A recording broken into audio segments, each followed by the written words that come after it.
An essay on diseases incidental to literary and sedentary persons ******. An essay on diseases incidental to literary and sedentary persons, with proper rules for preventing their fatal consequences, and instructions for their cure. By Tissot, M.D. Professor of Physics at Bern. Now first translated into English. London, printed for ed. And Charles Dilly, in the Poultry. Mkix 8. To the consuls, quaestors, tribunes, and other illustrious and great men of the senatorial order at Bern. I am indebted to you for many great obligations, most illustrious and great men, and lately you have done me the honor to confer a most noble and unexpected favor upon me. It is but just that I should by words thank those to whom I am incapable of making any other return, and such a testimony of gratitude I will show them as long as I live. It is proper that, being publicly graced by your favors, I should make a public acknowledgment, and give some pledge of my gratitude, however mean and inadequate.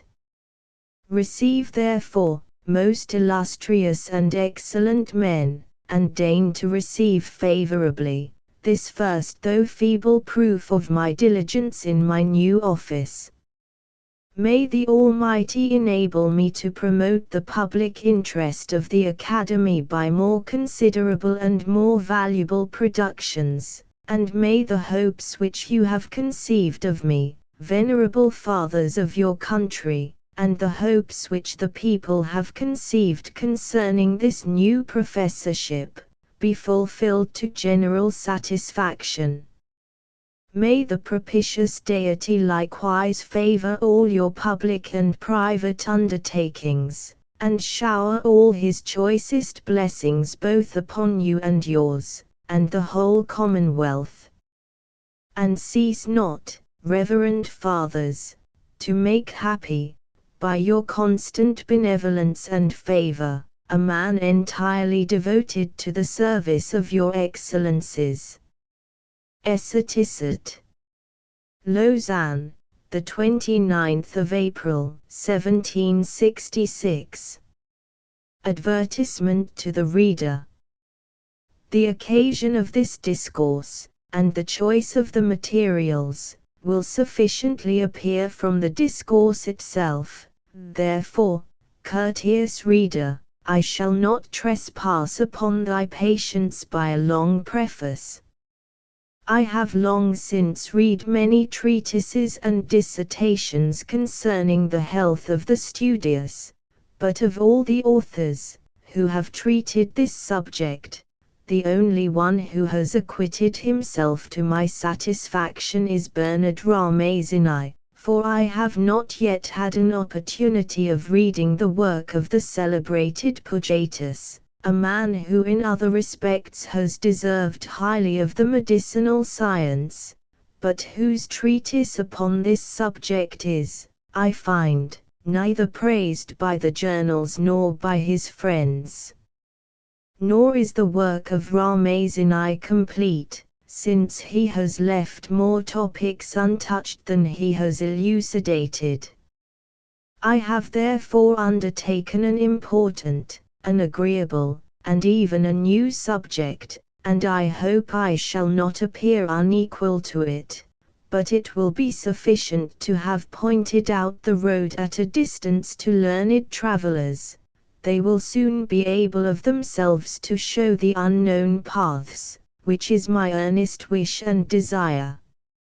In this treatise there will occur many passages transcribed verbatim from Celsus, Gorbius, and other eminent men, and that even without distinguishing them by quotation. This plagiarism will, I hope, be excused, because I looked upon it as a sort of profanation to alter their words, as they were extremely eloquent, and admirably adapted to my purpose.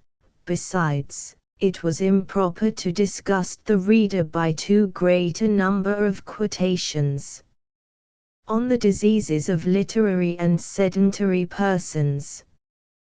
When I consider with myself how many and how great men have formerly ascended this chair, with how general an applause they applied to the education of youth, and how every branch of erudition has been cultivated to such advantage by the present set of teachers, into whose learned order I am this day admitted by the great favor and indulgence of our Senate, whilst I at the same time reflect how much this new situation differs from my former manner of living, in which as I had willingly passed a considerable part of my life, I had determined to continue to my old age. When I reflect upon all these circumstances, a tremor seizes my limbs, and my voice falters.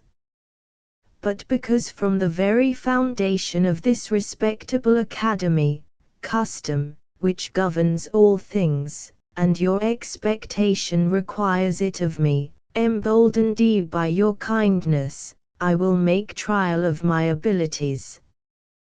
Being a new member, and ascending a new chair, I propose to speak of the connection between physic and other academical studies, and it was my design to explain what it borrows from them, and what it contributes to them in its turn. It would be a pleasure to me, reverend pastors of the Church, and illustrious professors of divinity, to declare aloud how much physic is indebted to religion. I would gladly vindicate the principles of physicians from the imputations of ancient calumny, and prove that religion is strongly supported by a science, which, being totally conversant in the contemplation of an admirable creature, demonstrates from the wonderful mechanism of a man in health, and the surprising cures of the sick, the existence and great wisdom of the Supreme Artificer, and that even to the most obstinate. Do men forget the deity? Physicians stand forth, and theology is entirely revived, for who have spoken more truth, or in a sublimer style concerning God, than they? There would be no end, were I to cite them all. But I must not pass over in silence Hippocrates, the first who ever asserted that fate product nothing, but that all those events, which we call fortuitous, are regulated by the will of God. The next to him is Galen, who diffusively proves that the existence of God is demonstrated by the position of the thumb alone, and calls his treatise concerning the use of the parts, a monument to the glory of the deity. To him must be added Polycrestus, to whom the illustrious surname of lover of God was given, on account of his great piety. Boyle, who wrote excellent works himself, and founded an admirable institution for the promotion of religion, which he nobly endowed. His friend Sydenham, the immortal Locke, Hoffman, who carried his piety so far, that he was not entirely free from superstition, the admirable Trulls, and my dear and worthy friend Haller, who in an excellent treatise has asserted the utility of religion in a manly style, as usual, and exerts himself to the utmost to promote its cause. Physicians indeed laugh at the idle tales of old women, at the extravagances of the vulgar, and thereby incur the censure of weak and superstitious people. They deride the inventions of imagination, and whilst every divine lays down his own opinion as the rule of truth, physicians make a jest of the phantoms which these set up for religion. and refuse to embrace a cloud for a Juno, thence all these clamours, these accusations, these reproaches, and these calumnies. But if some of our society have in fact been led astray by error, which I am sorry to say cannot be denied, the severe censure of their colleagues has soon convinced the public how much they disapproved of their principles. It would be a pleasure to me, most learned professor of morality, whom to address by the tender name of father-in-law is my greatest happiness, it would be a pleasure to me, I say, to treat to the best of my abilities of the connection between the knowledge of morals and of health, how near the relation is between them, how exact the concatenation in every respect. This is certainly both an agreeable and useful undertaking, nor is it altogether new, for Hippocrates has in his whole treatise concerning diet, done his utmost to prove that souls are the same in all men, and that the various degrees of wisdom and folly proceed from the different temperament of their bodies, and Galen, who has admirably demonstrated the power of the body over the mind and the motions of the will, desired the teachers of philosophy, 16 ages ago, to send all persons of bad morals to him to be cured. 1. Should I be ever so full, most learned professor of jurisprudence, I could not entirely display the connection between us, for whether a legislator regulates a commonwealth, or whether a judge upon the bench weighs questions of civil law, or criminal and ecclesiastical causes, in the balance of Themis, there occur cases, and those not a few, in which he cannot do without the assistance of our art. It would be necessary to lay open the greatest part of natural knowledge, most profound professor of philosophy, were I to treat of all that it has in common with physic, for you well know that both the cure of diseases, and the contemplation of the nature of things, had their beginnings from the same authors. We are therefore informed that many of the professors of natural philosophy were well skilled in physic, and that the most illustrious of these were Pythagoras, Empedocles, and Democritus. Hippocrates was the first who separated these studies, but he did not separate them in such a manner as to pull them asunder entirely, but so as to split that comprehensive science into several more minute members, that many might cultivate divided, what one could not learn entire, but that neither should desert what nature made inseparable. That part of this science, which considers body merely as body, has retained the name of natural philosophy, others went by various names, according to the different sorts of bodies of which they treated. The human body is the object of physic, which without natural philosophy is lame, for he is but a dunce in the art of healing, who is not acquainted with the forces of bodies, and the laws of motion, nor do professors of physic care to undertake the education of those who are ignorant of natural philosophy.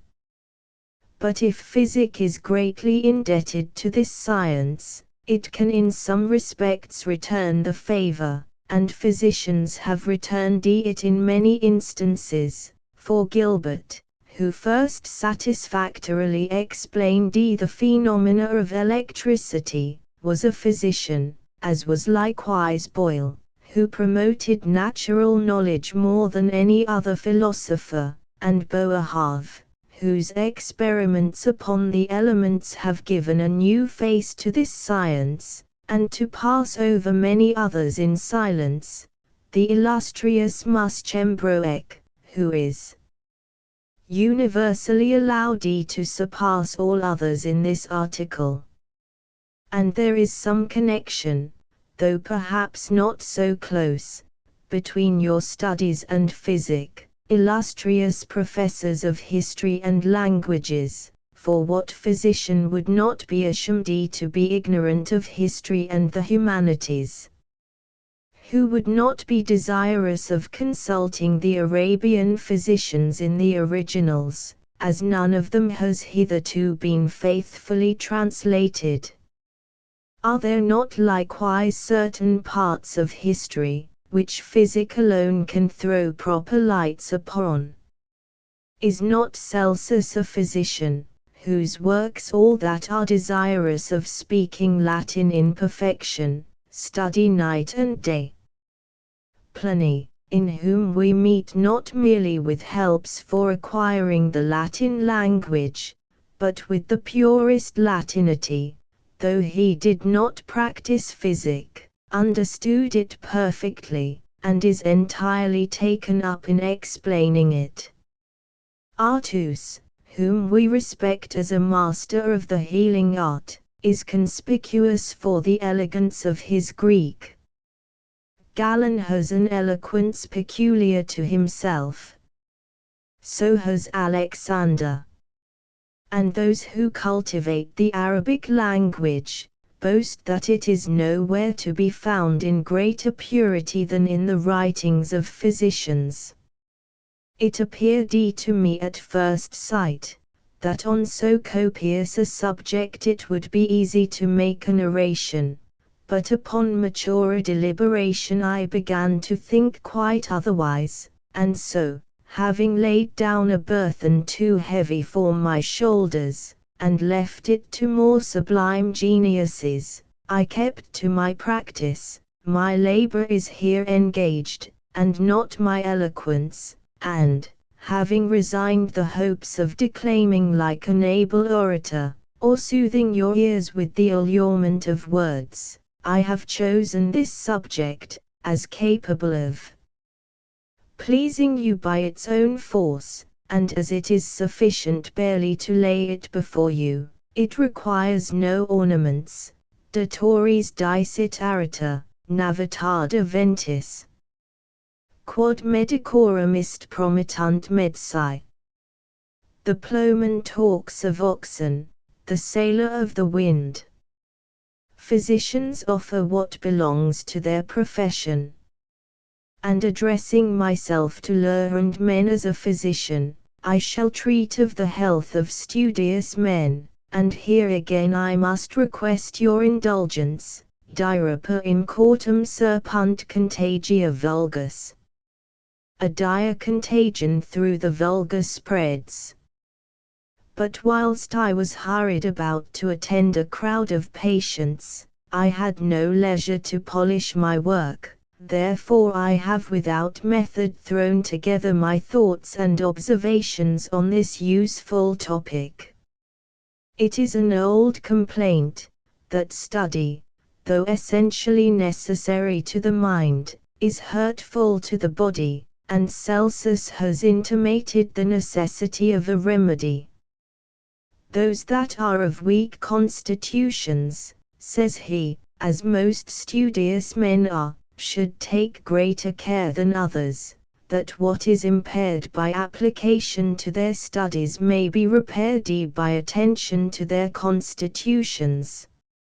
And Plutarch, an admirable judge of what is right and becoming, declares it to be a shame, that the learned should spend days and nights in useless investigations, and at the same time neglect the art of preserving their health, being, doubtless, ignorant that the healing science was formerly looked upon as a part of wisdom, and that those chiefly required medical assistance, who have impaired their bodily strength by anxious thought and watchfulness. There are two principal sources, from whence all the sufferings of the studious flow: the constant exercise and application of the mind, and the continual rest of the body, for they are as indolent in body, as they are busy and active in mind. By enumerating the ills, that arise from both causes, a dreadful crop of diseases will be displayed.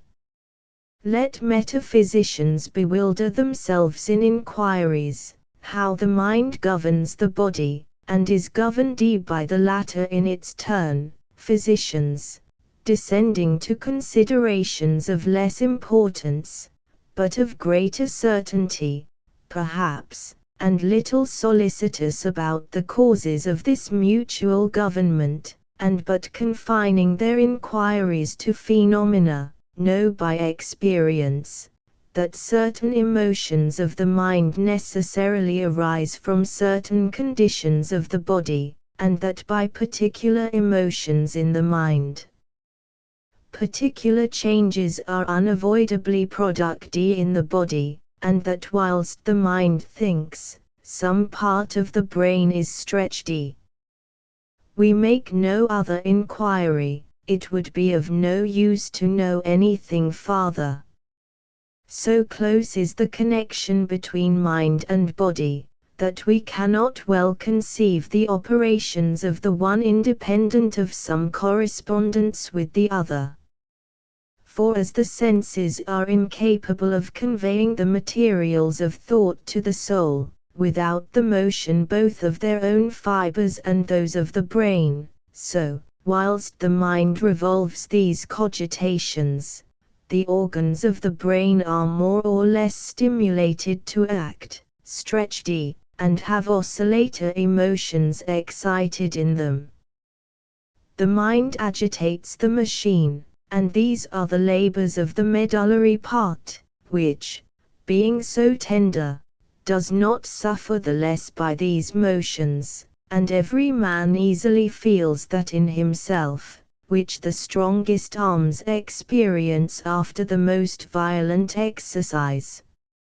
For which of you, that has been addicted to a studious life, has not often found, after intense thought, that the innermost part of the brain has been affected by a troublesome heat, and intense pain, such as the muscles feel when fatigued with long labor?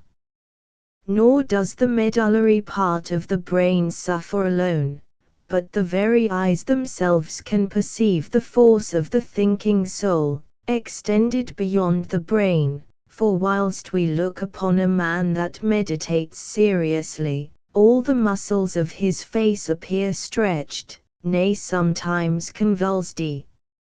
Nor does the brain, the medulla of which is the source of the nerves, suffer alone, but they themselves are hurt, and Plato has admirably shewn, in the masculine style in which he so greatly excelled, how much the exercise of the mind prejudices the body.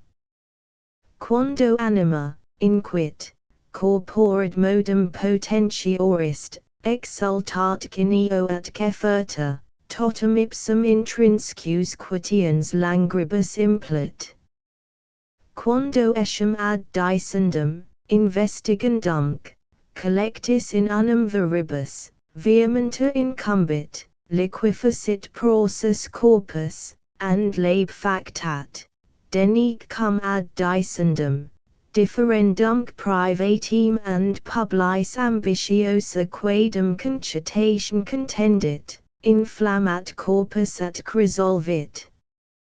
Tam acta enim lege consortii, sic Ramazini, foedrant anima and corpus ut omnia tam bono quam mala unius in alteram vicissim corrivent, ac veluti, ex corporis nimia exercitation, anima ad mentis functions langescit, ac torpit, sic ab nimium animae contentionem, circa sapientiae studium, corpus marciscat necessist, absumptis nem spiritibus, communi silicet instrumento ad materials and spirituals operations ritabandas. As the mind, says he, is far more powerful than the body, and exalts and is elate therein, it affects it inwardly, and fills it entirely with languor, and when, by gathering together its strength, it applies earnestly to learning and to the investigating of things. It quite dissolves and unhinges the body. Finally, when with an ambitious emulation it exerts itself to speak and harangue both in private and public, it inflames the body and relaxes it. For, as Ramazini observes, the soul and body are united by so firm a league, that all the advantages and disadvantages of the one must affect the other, and as the soul is rendered languid in the mental functions, and becomes stupefied in the same manner by the too great application of the mind to the study of wisdom, the body must unavoidably pine away, the animal spirits being consumed, which are the only instruments of rightly performing both material and spiritual operations. 2. These are indeed observations highly just. For he who is not ignorant what a multitude of nerves there are in the animal system, who is sensible that there is no function that can be performed without them, will easily apprehend that by the fatigue of the medulla a languor may be brought upon all the nerves, so that the several functions may be weakened, and the strength of the body may, without its being exercised, be totally exhausted. It is universally known that there are books composed without any strength of genius, which appear quite insipid and unaffecting to the reader, and only tire the eyes, but those that are composed with an exquisite force of ideas, and with an exact connection of thought, elevate the soul, and fatigue it with the very pleasure, which, the more complete, lasting, and frequent it is, breaks the man the more. 3. Malebranche was seized with dreadful palpitations in reading Descartes's Man, and there is still living at Paris a professor of rhetoric, who fainted away whilst he was perusing some of the sublime passages of Homer. 4. The head itself, and the nerves, and the stomach which is fuller of nerves than any other part, first suffer for the errors of the mind. An eminent person, who had impaired his health by too intense an application to study, was immediately seized by a terrible vertigo, if he happened to listen attentively to a person telling a story.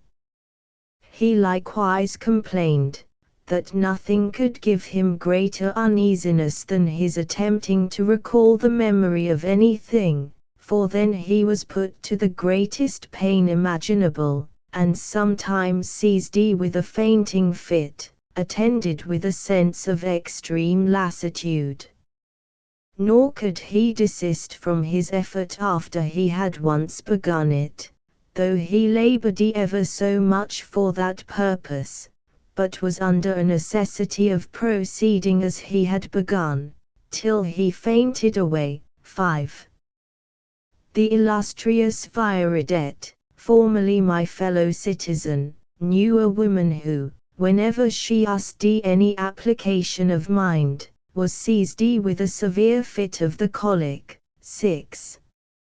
And a late author speaks of a man who never either thought intensely, or experienced any lively sensation, or was put in a passion, but his whole arm immediately swelled up. 7.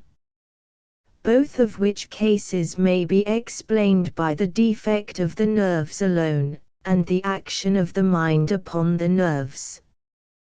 Daily observation proves the force of the mind's action upon the stomach, and this every man has an opportunity of experiencing in himself, for the more intensely any man thinks, and the more strongly he exerts the reflecting powers of his mind, the more slowly and with the greater difficulty, ceteris paribus, does he digest what he eats, and, on the other hand, the freer a man's mind is from reflection, the more readily and the better he digests. It is observable that fools always eat and drink a great deal, and yet digest perfectly well, even though they lead a sedentary life, and do not surpass others either in the bulk or strength of their bodies, whilst men of genius and abilities, though they have strong muscles, and take exercise sufficient, are obnoxious to crudities in the stomach and slowness of concoction. 8. Boerhaave, who resided a long time in a city renowned for learning, has observed that studies excite a disagreeable sensation at the upper orifice of the stomach, and that, if this be neglected by the studious, madness ensues. 9. My illustrious friend Poem knew a man of learning, who had made his stomach so infirm by intense application, that immediately after eating he vomited. 10. I myself have seen some, who, when their minds were wearied out with constant study, being taken ill, at first lost all appetite, then were seized with a weakness of their whole bodies, and at last with dreadful paroxysms, which began with vomiting, and ended in convulsions and a total privation of their senses. Soon, by an unavoidable fatality, the disorder that had affected the body recoils upon the mind, for the author of nature has ordained that most of the operations of the latter should stand in need of the assistance of the former, which has given occasion to the following just observation of Pliny the Younger. 11. And long before him it was observed by Democritus, that the mind is supported by what supports the body. Aucit mens cum adist sanitas, adioque huic ut prospicient, qui rect sentient consentium est. Ubi vero corporis habitus dole nec mens ad virtutis meditationem lacris. The mind acquires new vigor whilst the body is in health, therefore all those who think justly will take care of the latter, but, when the body is in a painful state, the mind is less alert in the meditation of virtue. 12. Should it then seem surprising, if, when the tenor of the brain and nerves is broken by the efforts of the mind, the latter should decline in its turn? First of all it is deprived of its fortitude, distrust, terror, and melancholy, seize upon it, and he who would have stood undaunted amidst a falling world a few months before, is every moment filled with terror and consternation, as soon as his nerves are affected by a hypochondriac disorder. Relentless tyrants may have condemned to death philosophers whom they hated, but it never was in their power to subject them to the dread of death, which they had long shaken off. Oh, how much more cruel would they have been, if they had granted them their lives, and had it in their power to torment their minds with hypochondriacal terrors. Thus rendered unequal to the task of study, the learned are at last under a necessity of quitting their beloved pursuits, for, as the strength of their nerves diminishes, their attention fails, the memory begins to lose its tenaciousness, the ideas are obscured, and an uneasy sensation of heat over the whole head, a dreadful palpitation, the most extraordinary weakness, and a groundless fear of approaching death, oblige them to discontinue their application. Their strength being at last repaired by rest, nourishing aliments, and exercise, they renew their assiduity in study, but are soon obliged to quit their books as before. Thus the whole day is lost, and when evening approaches and they retire to bed, Their weakness and anxiety make them pass their nights most dismally, whilst the great mobility of their nerves prevents their sleeping, and sometimes increases to such a degree as totally to deprive them of the power of thinking. I know a young man, upon whom an intense application to study had this extraordinary effect, that, if he read even a few pages, he was torn with convulsions of the muscles of the head and face, which assumed the appearance of ropes stretched very tight. Nor does too intense an application produce only slight and transient convulsions of the muscles, it likewise renews and generates the most dreadful nervous disorders. Galen, 13, mentions a grammarian, who was seized with a fit of the epilepsy, whenever he meditated profoundly, or taught with vehemence. I myself have seen instances of it. And the illustrious Van Swieten laments the case of youths of the brightest hopes, who have been seized with a dreadful and incurable epilepsy, upon being compelled by severe masters to apply to their studies with scarce any intervals of relaxation. Hoffmann, 14, makes mention of a young man, who, as often as he wearied out his memory and his genius by attentive study, was seized with a momentary epilepsy, a palpitation of the heart, and a trance, but when he remitted of his assiduity, was always tolerably well. This the celebrated Petrarch likewise unhappily experienced, being seized with an epilepsy through his great application to study, to which he was immoderately attached. In a public promotion, one of the candidates for literary honor, after having pursued his studies with them while arduous application both day and night, threw a too great attention to his oration, that he might be able to say it accurately by heart, was suddenly seized with a catalepsy and fell down. 15.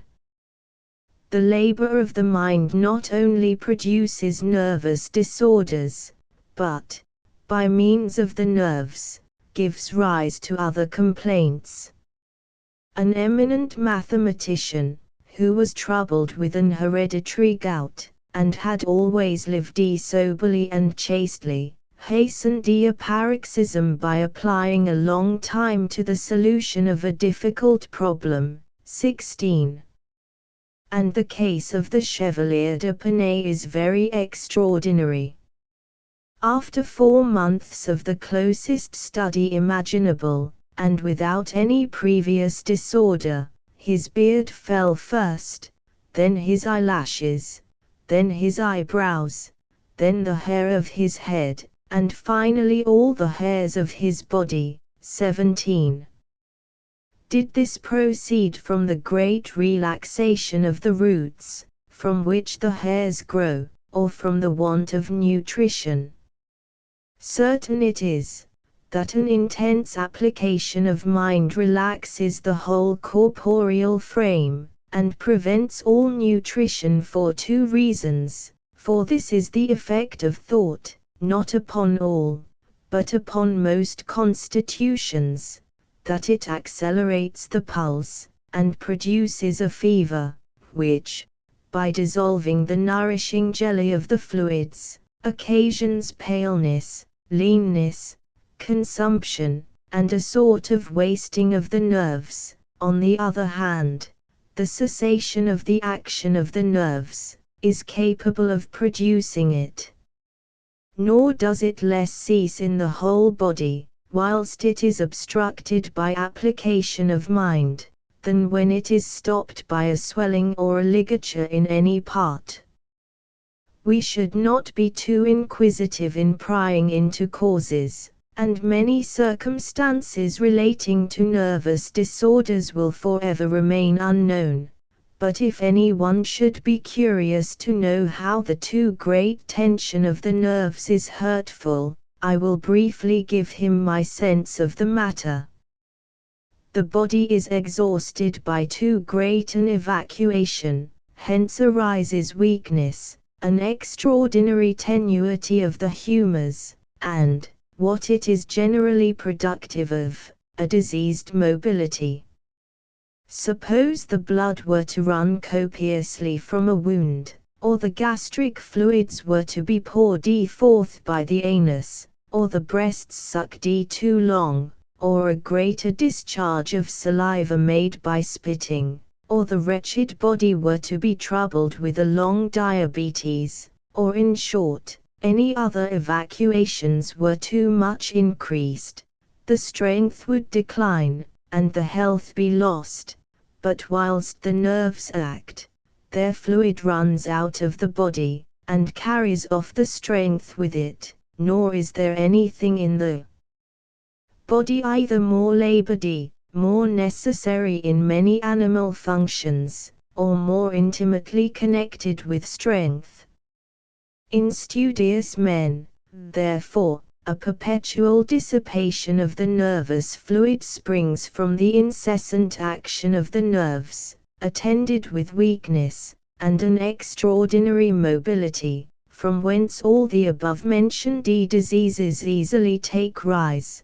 These are very dreadful, but diseases still more dreadful remain to be described.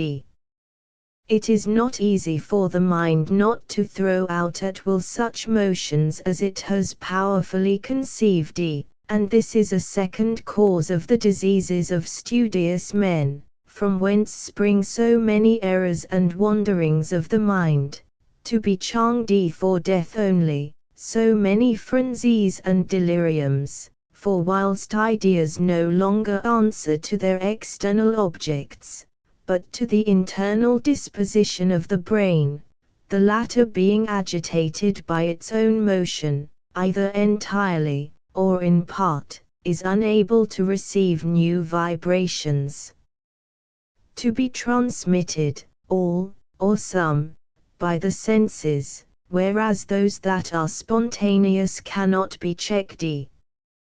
The brain of Blaise Pascal was so vitiated by passing his life in the laborious exercises of study, thought, and imagination, that certain fibers, agitated by incessant motion, made him perpetually feel a sensation, which seemed to be excited by a globe of fire being placed on one side of him, and his reason being overpowered by the disorder of his nerves, he could scarce banish the idea of the fiery globe being actually present.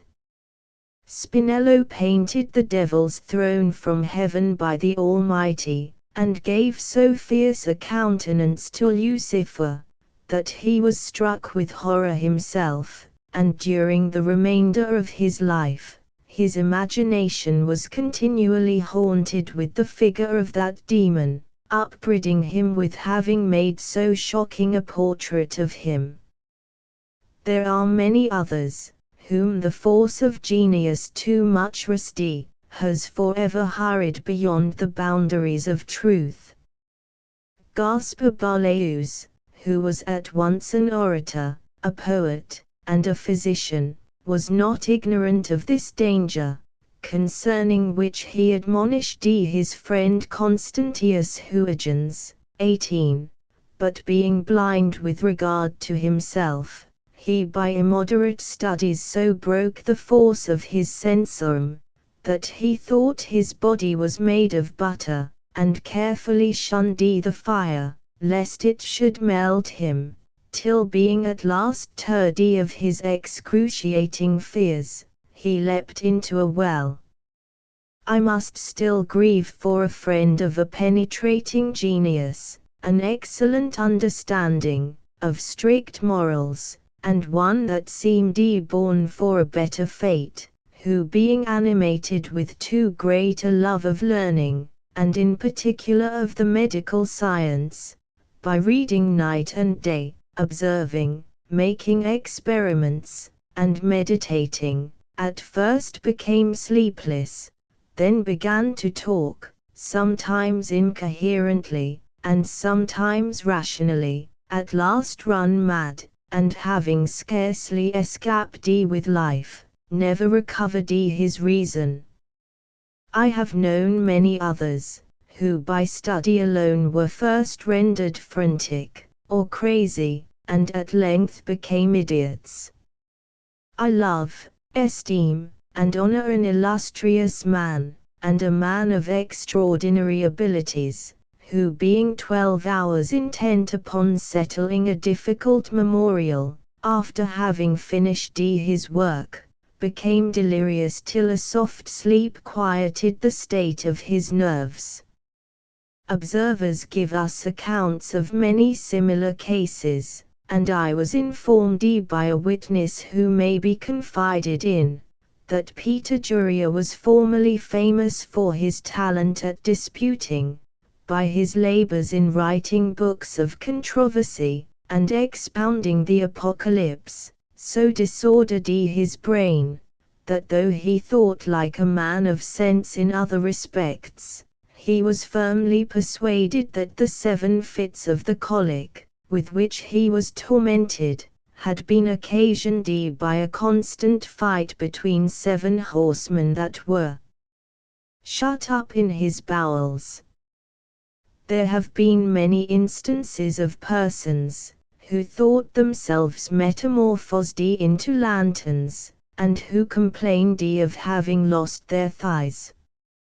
But those are affected in the most dangerous manner, who dwell too long upon one and the same thought, for thus one part of the sensorium being longer stretched than the rest, without being ever relieved by the others in their turn, is the sooner broke, for as the body suffers more if one or but a few muscles alone act, so the brain is the less fatigued when various parts act successively. The part which discontinues recovers its strength, whilst the others are at work, and that is durable, which does not want alternate rest.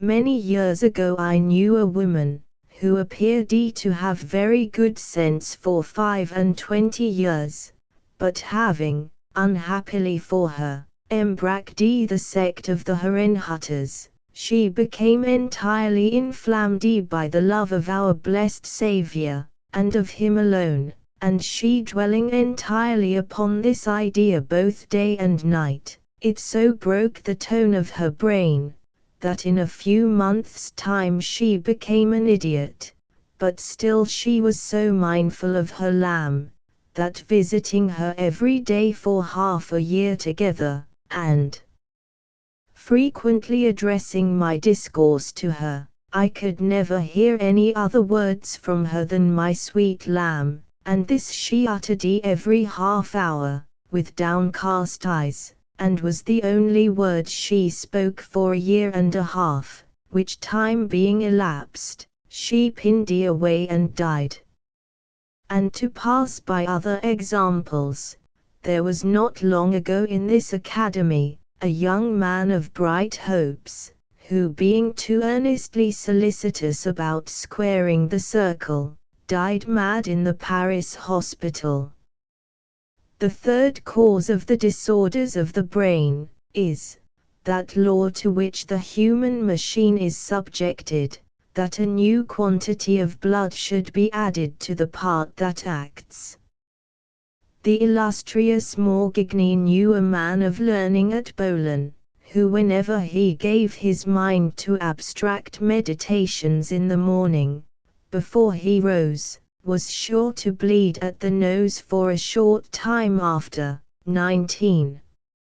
Therefore as often as the brain increases its action, it is moistened with an additional quantity of blood, which, giving a new tension and a quicker motion to the vessels, brings on both the sense of pain and heat already mentioned, and many more grievous symptoms, namely, according to the different state of the brain, of the blood, and external objects. It occasions dilatations of the veins and arteries, obstructions of the nerves, inflammations, supprations, serous tumors, ulcers, dropsies, and thence headaches, deliriums, drowsiness, convulsions, lethargy, apoplexy, and continual obstinate watchings, which cruelly torment the studious, and afflict them with new diseases. For what diseases, what perturbations of the mind do not protracted watchings give rise to? The great Boerhaave was 6 weeks without sleep, after profound study and meditation, and at the same time so indifferent to everything, that scarce any object whatever affected him. 20. And which of you, learned auditors, has not found by experience, that a slight and disturbed sleep, a sleep that scarce gives refreshment, generally follows a day passed in study? A slight irritation of the brain causes want of sleep. From one more considerable arise convulsions and drowsiness, from the greatest of all a mortal apoplexy, which disorder often puts an end to the lives of learned men. The reason is, that that part suffers which was guilty of the excess, and whilst the strength of the brain is relaxed by study, and fresh blood is forked into it, it must sooner or later be quite overwhelmed, especially at the time that some new cause adds force to the blood that impels it. Thence it has frequently come to pass, that learned divines in preaching, and learned professors in delivering their lectures, or disputing, as was the case with the celebrated Curtius at Leipzig, experdi on their very chairs, and Livy the historian has preserved to us the history of King Attalus, who died in the assembly at Thebes, whilst he was animating the Bataeans by an harangue to enter into an alliance with the Romans. I saw a reverend pastor, who on Whitsun Sunday, after having preached long and with vehemence, whilst he was distributing the host to the people, was first seized with trembling, then stammered, then was delirious, then fell down in an apoplectic fit, and continuing delirious ever after, though in an advanced age, lived for some months in a state of infancy. The celebrated Morgigny likewise mentions a preaching monk, who was seized with a violent apoplexy before his congregation, and quickly died, his vehemence of delivery conspiring with a plethora to destroy him. 21. A professor at Bern, deeply versed in the Oriental languages, a man in the prime of life, but of indefatigable industry, not long since sunk into a second infancy, and a state of idiotism, his brain being overflowed by water, which stagnated in it. 22. We must not forget, in enumerating the injuries suffered by the brain from this overflowing of the blood, that the disorder of the nerves which causes the hypochondriac disposition, is increased.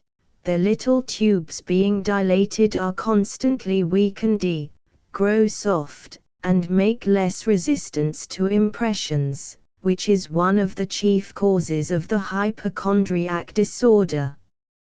Nor do the sufferings of studious men end here, since from another law, which holds equally in the animal economy, a fourth cause of the disorders of the learned springs from an over-violent labor of the mind, for the animal fiber is indurated by being used. The whole machine grows callous as it grows old. The parts that are exercised by labor become hardened in workmen. The brain of studious men contracts a callosity, so that becoming unequal to the task of forming ideas, they fall into a premature dotage, thus the too great softness of an infant's brain, and the too great hardness of a brain occasioned by study, are equally ill adapted to produce those vibrations, without which the force of thought is lost. Let the fiber be moistened with water, or stiffened with lime and sand, it in both cases becomes equally incapable of performing its function. At first the memory is impaired, as Galen justly observes, and then reason itself is disturbed. 23.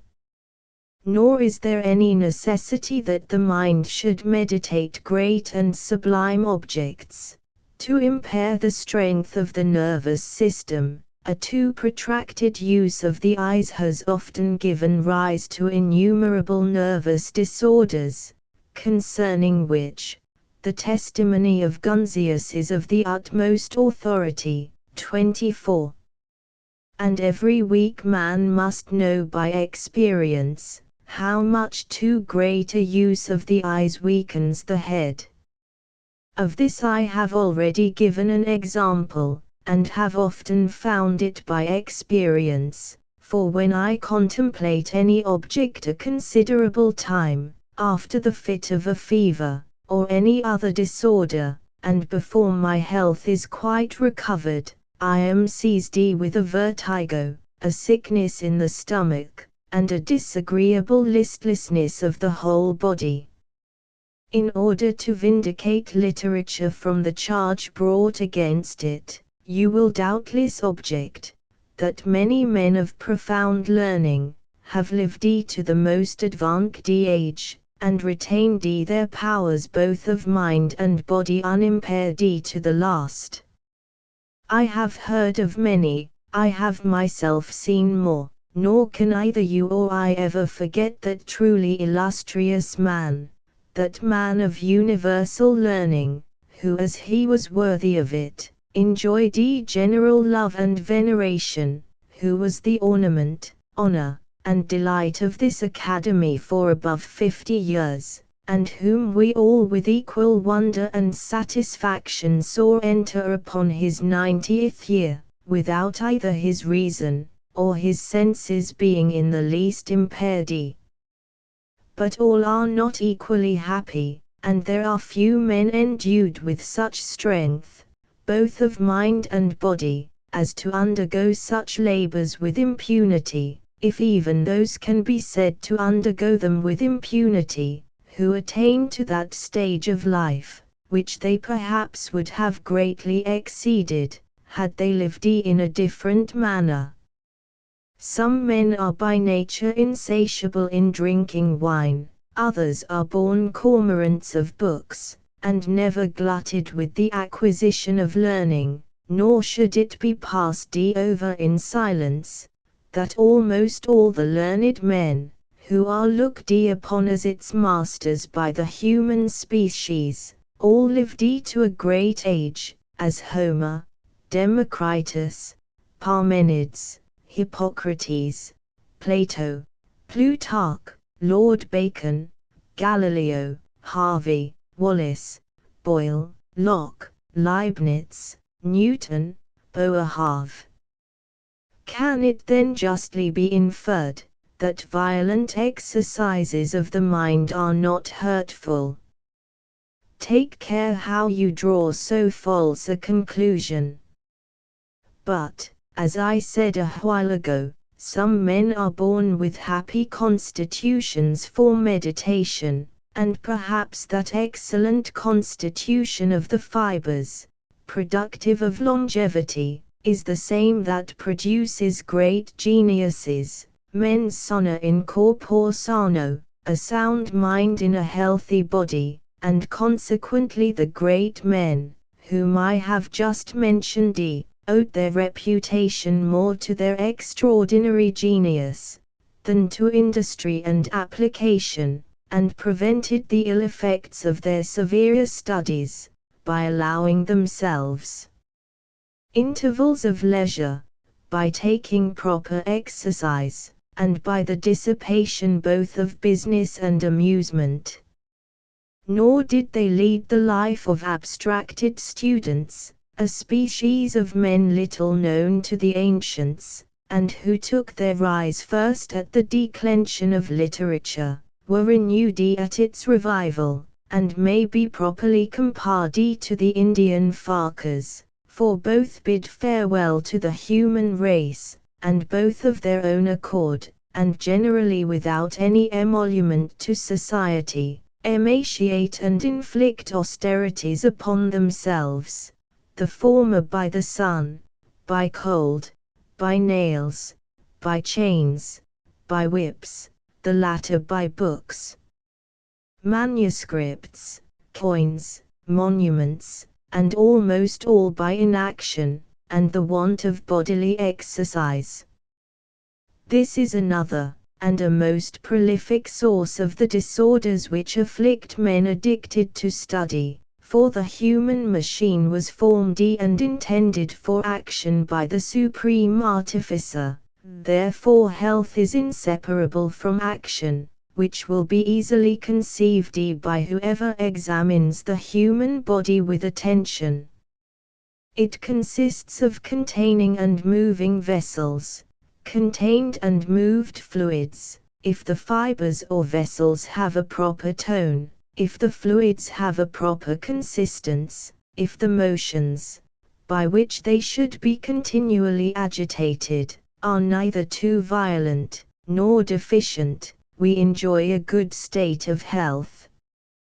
But it should be taken into consideration, that motion is here the chief agent, for, that alone being Changdi, the whole state of the solids and fluids is Changdi likewise. If it be increased, the solids grow harder, and the fluids are compressed.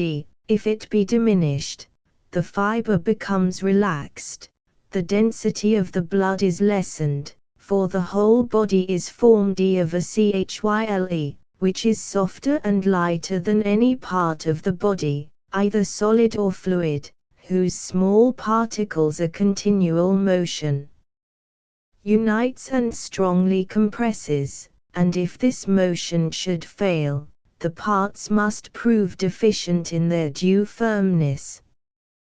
But the heart is the source of all the motions in the animal machine, the principle which puts the whole mass of fluids in motion, but is not alone sufficient for that purpose, wherefore nature has given it many helps, which never discontinue or remit, but the circulation becomes slower, and diseases arise from the motion of the fluids being retarded.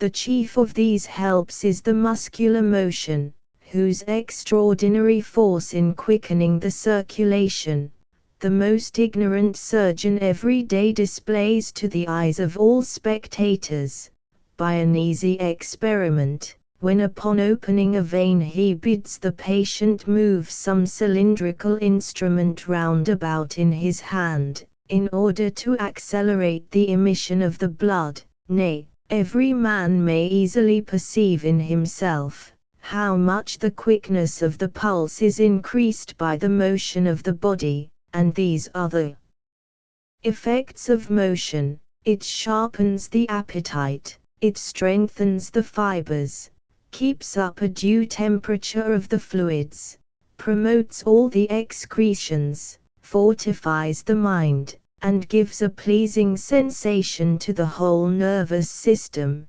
whereas by too great sloth, the muscular strength is first destroyed for want of practice, and from a neglect of exercise there springs an impotence of motion, the circulation which is carried on only by the strength of the heart and the vessels, and destitute of external helps, first languishes in the most minute vessels, and then in every part of the body.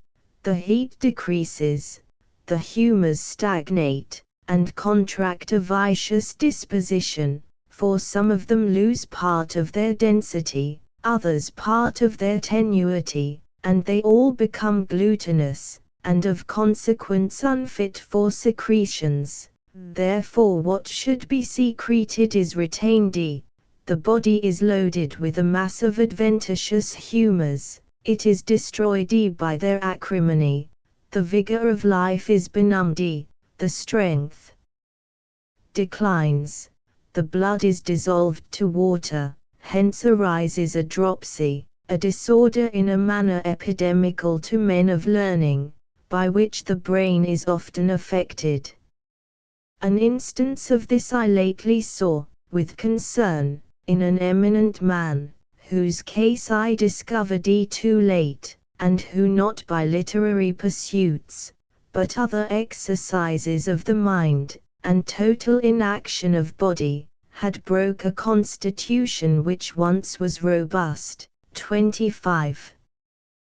Those parts suffer the most, which having but weak solids, they want external helps more than any others, hence those organs are most affected by inaction, which, being contained in the abdomen, perform the first digestion of the aliments. The strength of the stomach is diminished, the nature of the gastric fluid is changed, the aliments make a longer stay in it, and, not being sufficiently subdued by the animal force, they go through their spontaneous changes which they would have undergone out of the body. Most vegetables retain their tartness, which, by vellicating the nerves, occasions pains and convulsions, acid eructations arise, the cardia suffers pain, the throat is parched, and the teeth blunted.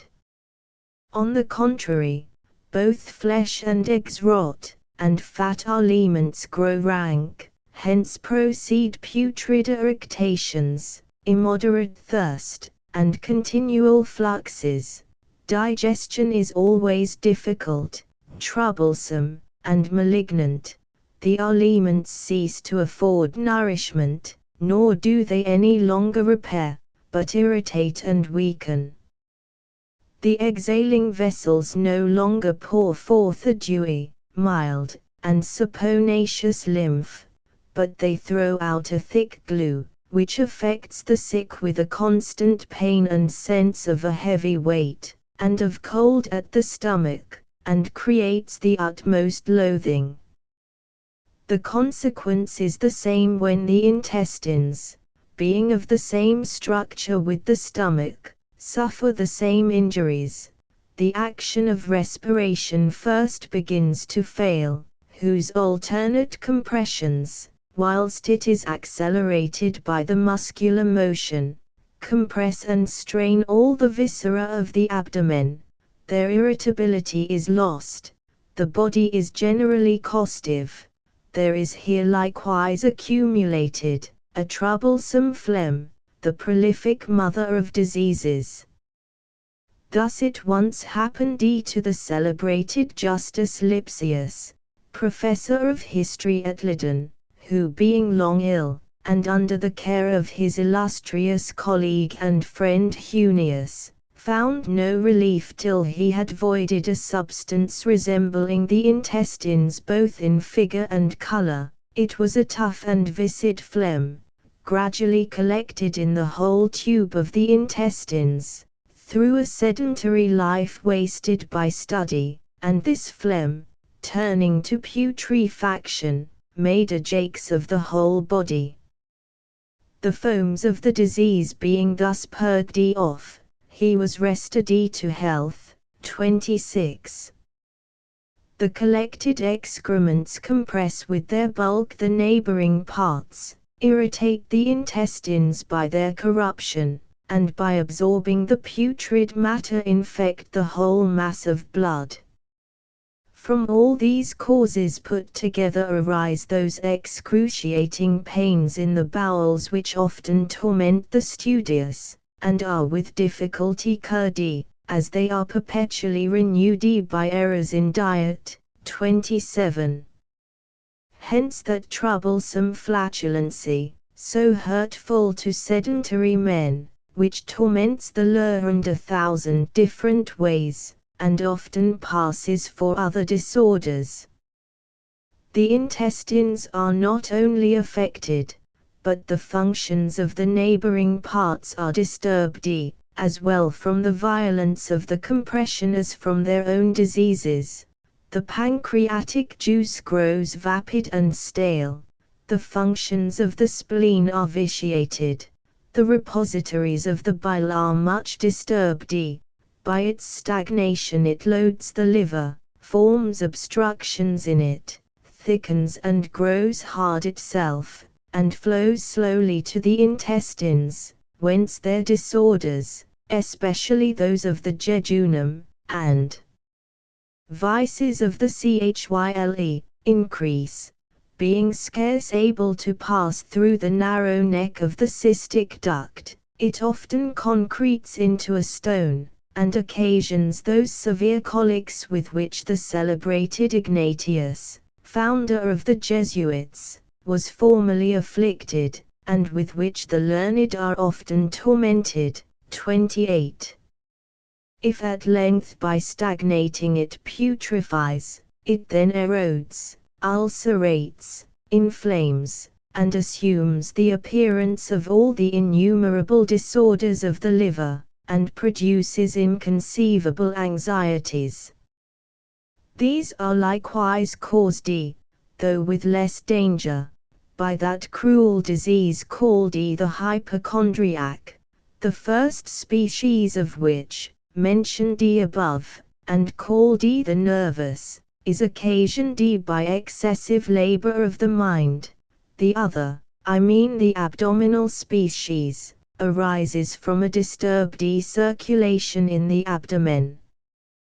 With both these disorders the learned are afflicted, and therefore seldom or never live free from this evil, and, whilst one of these adds force to another, they are seldom entirely cured of them. 29. Considering they occur so frequently, it is hardly necessary to give examples, but if I were to cite examples, the first that would occur to my mind would be that of the illustrious Swammerdam, that sagacious inquirer into nature, who was so full of atrabiliary humours, that he scarce vouchsafed to answer those who spoke to him, but looked upon them with an unaltered countenance, and, when he took his seat as professor, sat with a face of astonishment, and made no answer to the objections of his opponents. Finally, having, before his death, wasted away with a frantic melancholy, he burned all the manuscripts he had by him in a fit of madness, being reduced in appearance to a skeleton and the mere figure of a man. 30. He died at length of a consumption. It has indeed been observed that this species of melancholy in some measure promotes learning, by increasing the penetration, for, whilst melancholy men are intent upon one idea only, the mind contemplates this object alone, and considers it on every side, nor is it distracted by other pursuits. But whoever proceeded to this pitch of madness, as to desire to purchase an increase of discernment at such a price, of what advantage is science without health? He knows too much, who is rendered unhappy by his knowledge. It cannot indeed be denied, that there are men whom nature has endowed with a Milenian stomach, and intestines of iron, who can bear with impunity the labor of the mind, bodily inaction, and excesses of gluttony. But are they therefore more happy? By no means, for then the vessels are overwhelmed by the load of humours, the cellular membrane swells with fat, the viscera are pressed on every side, the whole habit grows turgid, they become heavy and indolent, the slightest motion puts them quite out of breath, and they sweat all over. At last they die before their time, either of apoplexy, a suffocating catarrh, or other diseases occasioned by plethora, and it has been justly observed that too strong a stomach has often proved fatal to the learned. 31. There is no part of the body which is not at last affected by inaction, for the blood being vitiated, all the parts, which it washes, catch the infection sooner or later. The lungs are overwhelmed with a mucous substance. This gives rise to a cough, a shortness of breath, an asthma, an imposthume. This the illustrious Triglan thus unhappily experienced, who, having contracted a bad habit of body by a studious and sedentary life, from which Boerhaave himself dissuaded him, wasted away with an imposthume and died, after having suffered the most excruciating torments. 32. By the mucous matter being hardened, the lungs of Swammerdam were turned into a quarry, and he spit up small stones a long time before his death.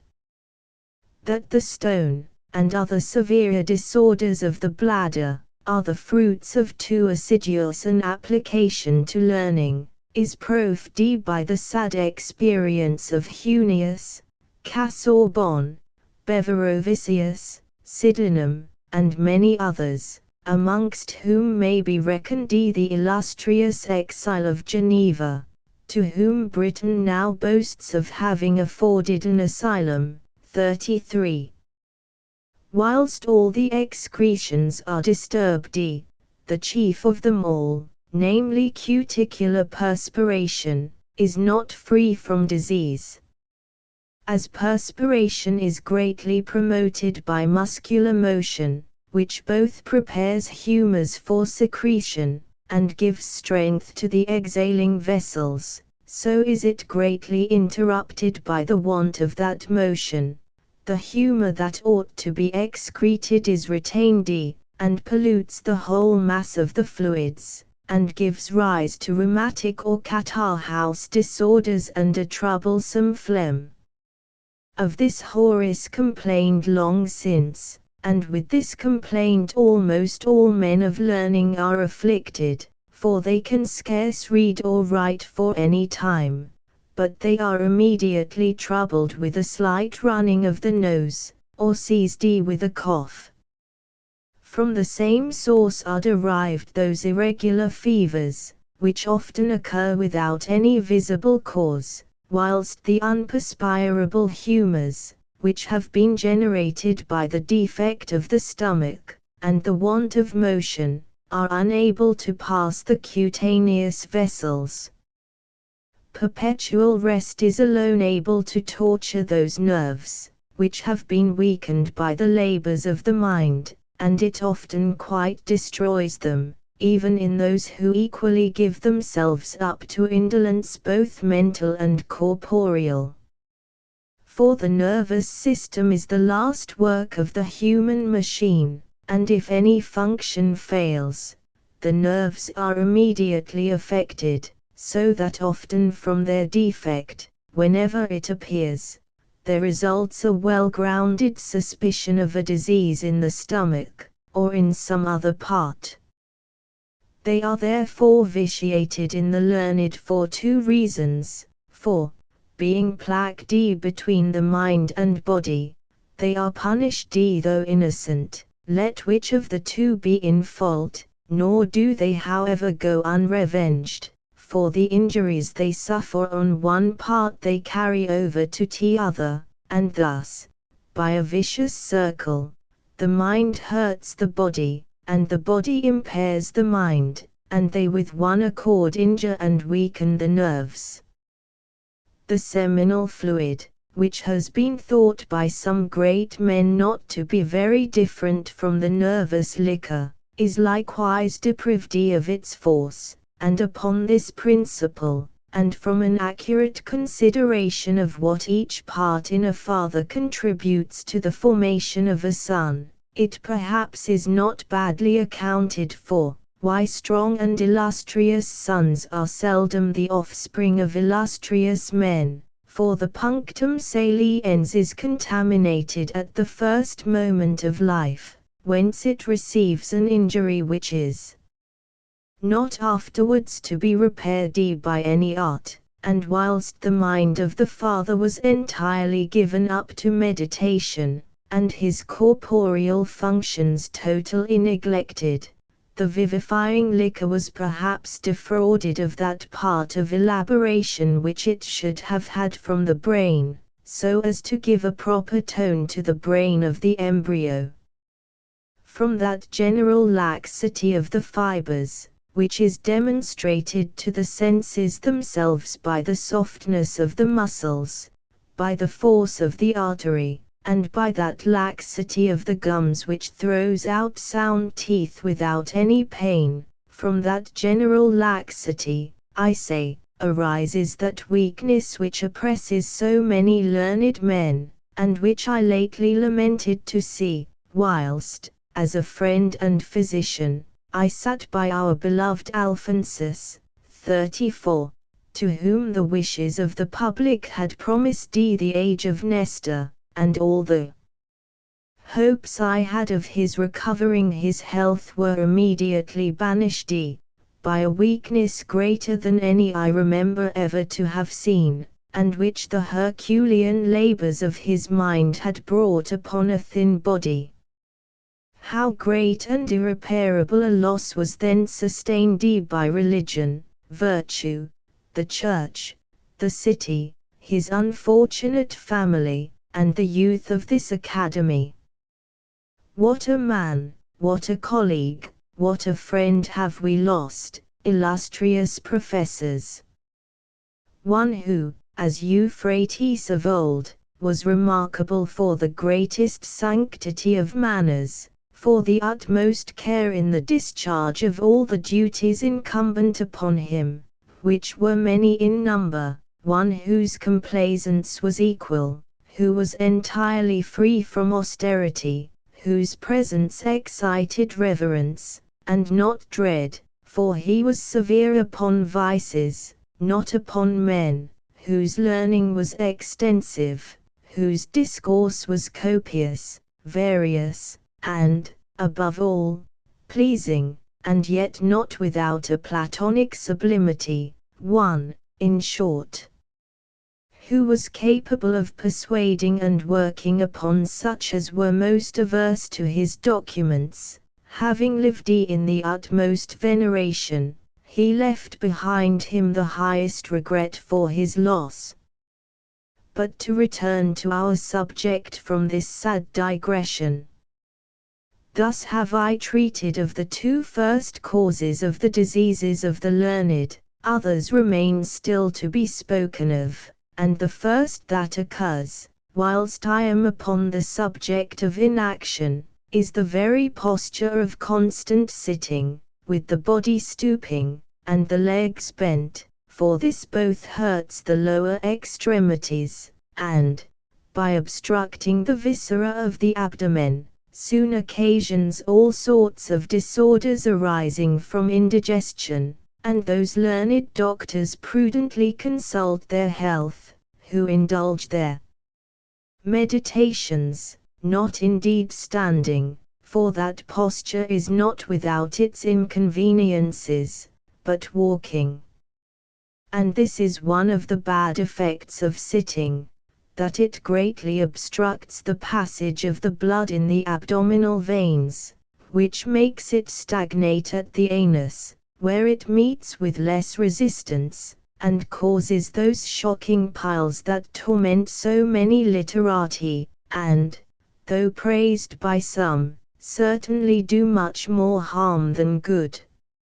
Nocturnal lucubrations, which are hurtful upon many accounts, must have their place amongst the causes of disorders, for whilst a great part of the night is spent in study, sufficient time is not allowed for sleep, nor does a gentle slumber succeed meditation, a circumstance which I have already lamented, for the oscillations of the fibers of the brain still continue, and that full ease of the internal senses is wanting which alone is capable of repairing our lost strength.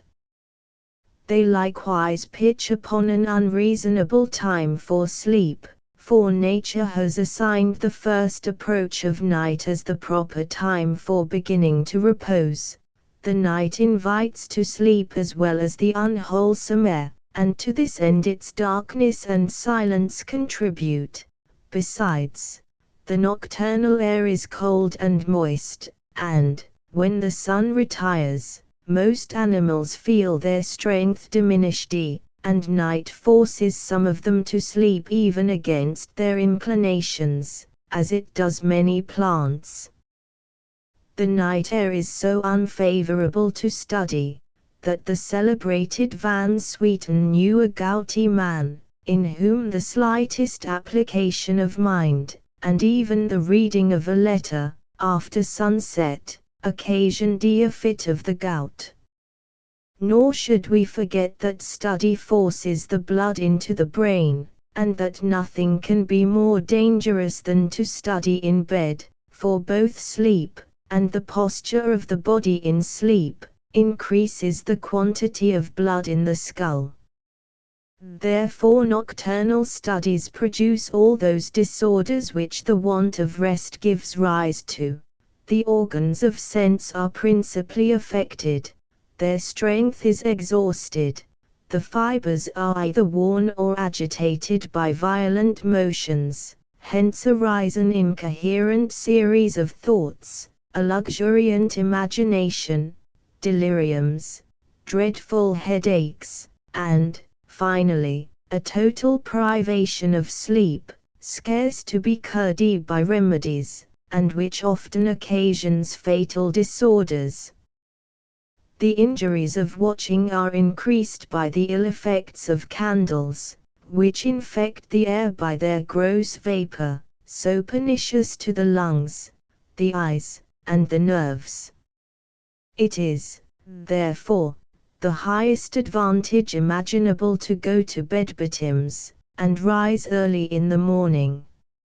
Aurora musi amica, Aurora favors the muses. The close air, which they always use, is hurtful, but I shall speak of the air hereafter. Nor should their dirtiness be forgotten, as some learned men, entirely neglecting the care of their bodies, and not at all solicitous about cleanliness, disgust others, and bring upon themselves those disorders which proceed from obstructed perspiration. For how can that skin perspire, whose pores are stopped up with dirt? Most of them are extremely faulty with respect to their teeth, which, being filled with putrid filth, and exhaling a most nauseous stench, first infect all the adjacent parts, and the very saliva of the sick person, soon after cause violent pains, and at last, falling before the time, leave the stomach destitute of the powerful aid of mastication. Akin to dirtiness is the pernicious custom of some, who, deaf to the calls of nature, defer going to stool, and suppress their urine a long time, to avoid interrupting their studies, not reflecting that many dreadful disorders spring from this source. For by too long a delay the secreted humours become too putrid, are attenuated, irritate the intestines or the bladder, vitiate the mucous matter, and sometimes occasion grievous disorders of the particular organ.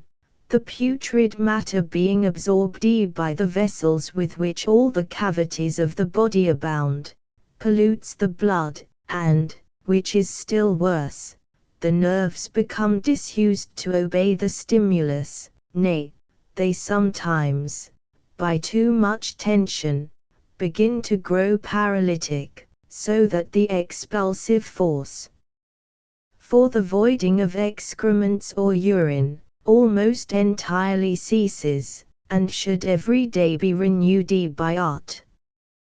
Whilst the illustrious Tissot, riding in the same chariot with the emperor, suppressed his urine, he paid for his ultim modesty by death, and I even now have under my care a man of learning, who by a long suppression of his urine became unable to contain it, nor can he void it when he thinks proper, but it runs from him night and day by drops.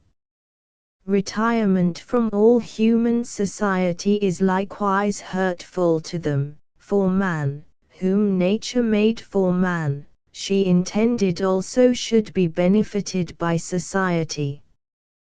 But nothing renders study and application more pernicious than the sadness that accompanies them. Study is capable of clouding the temper of the happiest man with melancholy. If real and external causes of grief are added to this, the mind, overwhelmed with so many strokes, at last sinks under them, and in its own ruin involves that of the body.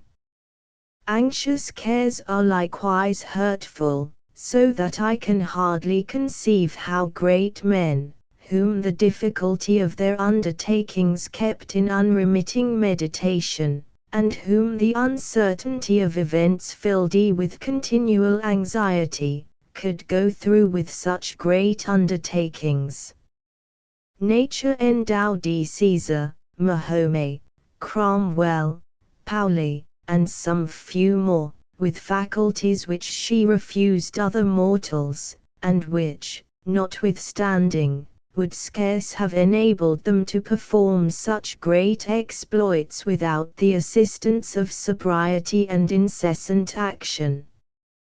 We should not, however, imagine that the learned alone destroy their health by mental labor. It is of no consequence what the object is that engages the mind. If it applies a considerable time and with earnestness, it wastes both its own strength and that of the body. Kings, senators, ministers, ambassadors, and all those concerned in the administration of public affairs, are subject to the same unhappy fate which the learned deplore, if they labor with equal assiduity in transacting public affairs, as the learned in perusing books.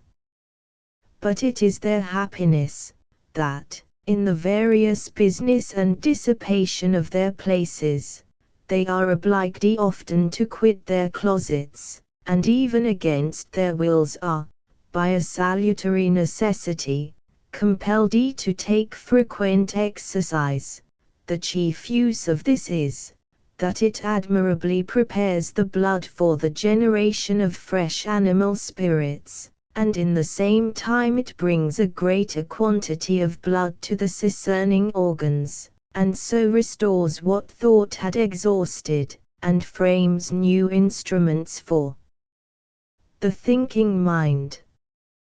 But nothing can force the studious from their books, and they are quite enervated by inaction, to palliate which you will perhaps bring some examples of men who have lived to a great age, though they used but little or no action. There are but few men, but you will, I doubt not, bring many women. Take notice, however, that, though they had not much muscular motion, they had many other helps, by which nature promotes the circulation of the blood, viz. An agreeable stirring of the passions, which excites, and does not destroy, a constant carefulness and eternal loquacity, and other assistances of a similar nature. They likewise use but little food. The case is quite different with the learned. They do not live with the same sobriety, and therefore it is no wonder that they enjoy their health worse than any other class of men. Thus have I laid before you the chief causes, from which the diseases incident to the studious take rise, and I should never make an end, were I to enumerate the inferior causes, which professors have a bad custom of assigning from their own invention. I shall therefore pass by all the secondary causes. But there are men, truly learned, illustrious votaries of the Muses, who, besides the disorders that spring from too assiduous an application of mind, experience others, owing to the nature of the object that engages them. Anatomists often contract malignant fevers by breathing putrid air, and other diseases from the corruption of the bile, from the matter in which their hands are constantly immersed, a slight excoriation arising, or an inconsiderable wound, which sometimes end in their deaths. Chemical experiments are attended with danger, and an acid smoke, of a very penetrating nature, would have killed the great Boerhaave, if there had not been at hand an alkaline spirit, which overcame the acid and expanded the compressed lungs. Botanists have been often hurt by the plants for which they have so strong a passion. These, and the like, rather relate to the disorders of artificers. Excuse the expression, but this discourse turns upon the disorders which study brings upon some of the organs.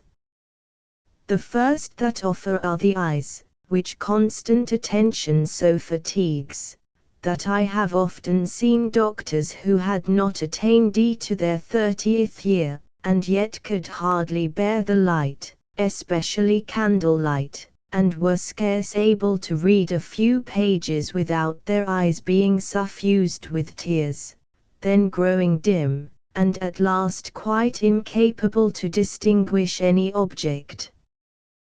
But the eyes are much sooner and much more easily affected by reading at night, for there is not a man living who has not experienced, at least once in his life, how much they suffer by the motion of light and the irritation of smoke. Orators have disorders peculiar to themselves, which are of a very grievous nature, for however reading aloud may be of service to the lungs, vehement declamation is hurtful, and how often do preachers or lawyers pass whole days and nights in their studies, when the lungs, unequal to the efforts of speaking, are severely injured. How much more happy are those pastors of the Church, who cultivate learning, but are kept from their studies by other avocations, being in this respect equally privileged with the physicians, whom the health of their fellow creatures does not suffer to impair their own health by study. Happy likewise are all those whom the nature of their business calls off from study, for though they are not thereby exempted from the labors of the mind, the change of their employments is however a great consolation to them. But unhappy are those preachers, who, being exempt from other ecclesiastical functions, live only to study, and compose eloquent discourses. Unhappy those lawyers, who are entirely taken up with managing and pleading causes, for their health is insensibly impaired by the life they lead. Their throat, windpipe, and lungs, are irritated, heated, and inflamed, hence proceed catarrhs, hoarseness, a broken voice, spitting of blood, a cough, a fever, great weakness, and at last a consumption, and whilst they give light to others, they are extinguished like the snuff of a candle, unless they take care of themselves. This is what Cicero did, who, being told that he was beginning to be consumptive, avoided pleading for 2 years, by the advice of his physicians, in which time he recovered his strength and health, which had been greatly impaired. 35. These, worthy auditors, are most of the disorders that are occasioned by too great an attachment to study, or a continued application of the mind to any object whatever, nor are we to imagine that all undergo the same sufferings. Much variety is here occasioned by the various constitutions of men, by their different ages, and the diversity of their external circumstances. There are few or no bodies but what have some weak parts, which suffer the first attacks of every disorder. He whose stomach is naturally weak, or who has rendered it so by living in a manner not suited to his constitution, will first complain of pains in the ventricle, whilst the nerves, which he received strong in a weak body, are still in a good state. On the other hand, he who is troubled with weak nerves, but has a good stomach, will long suffer all sorts of nervous disorders, the digestion remaining unhurt. He in whom the muscular or cellular fibers are relaxed, will complain of lassitude, drowsiness, weakness, swellings, his head and stomach remaining unhurt. Another will suffer all the disorders incident to the lungs, who received them from nature not endued with a proper degree of strength. In these the vascular system of the head is weak, they are troubled with incessant headaches, or bleeding at the nose, to which other studious youths are obnoxious, their intense application to study forcing the blood upwards. Finally, every man, according to the part affected with weakness, is liable to complain of some disorders more than others. Even strength itself has its disadvantages, for whilst robust and vigorous young men devote themselves to study with unbridled ardor, the power of the soul, being rusty and strongly stimulating the whole system, so increases the action of the solids, that there arise diseases occasioned by too violent a motion, such as inflammations and malignant fevers, and when these disorders are once begun, they return for some years, till the strength being entirely broken, chronical disorders succeed. According to the common fate of mankind, a great deal depends upon the age, with regard to which we should not be so indiscreet as to bear too hard upon youth, nor exact from them over great tasks, for nothing so totally exhausts and destroys the strength. I have often found boys of a penetrating genius, tinctured with learning beyond what could be expected from their years, and always with some concern, as I saw how it would end, because our youthful days should be consecrated to exercise, and to acquiring strength by its means, and not to severe study, which obstructs both vigor and growth. There have been examples of boys, who before they had passed their 6th year, appeared by their sudden growth to be men. The last example of this sort, we meet with in the memoirs of the French Academy, but listen to the sequel. The understanding continued that of a child in a well-set body, and, the strength being so soon exhausted, could scarce support a life of 12 years.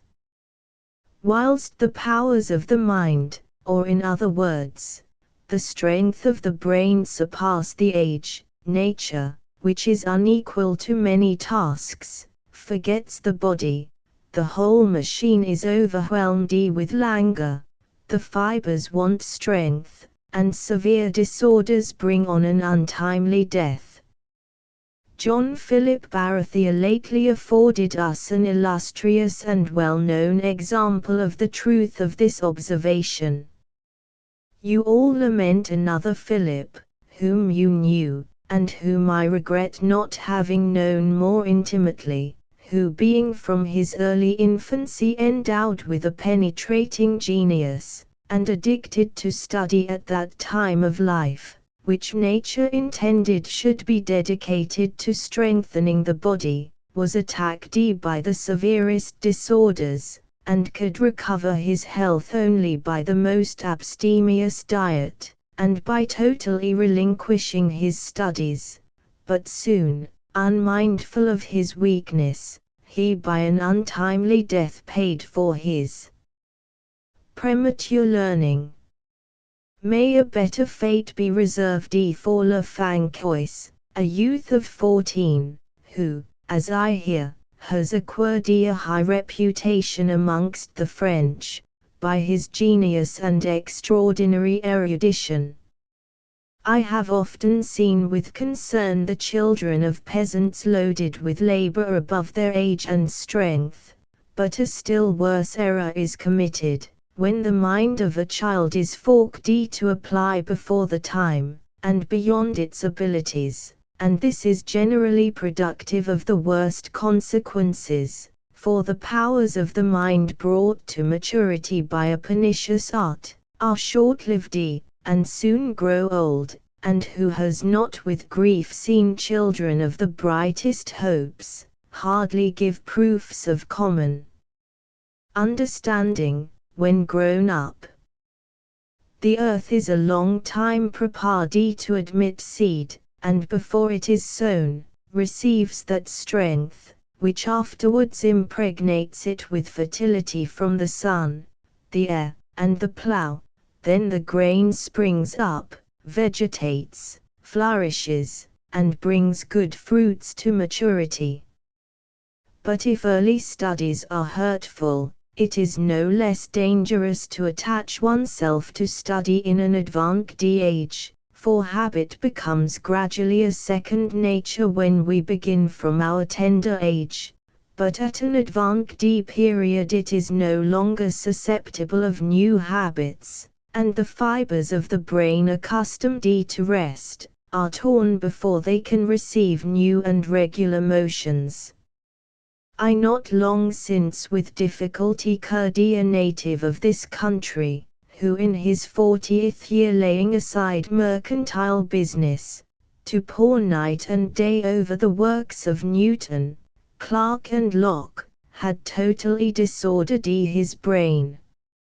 He recovered his health by remedies, by a cessation of study, and amusing conversation, but the joy was but short-lived, for by again dipping into the sublime, geometry, and metaphysical abstractions, he once more lost his senses.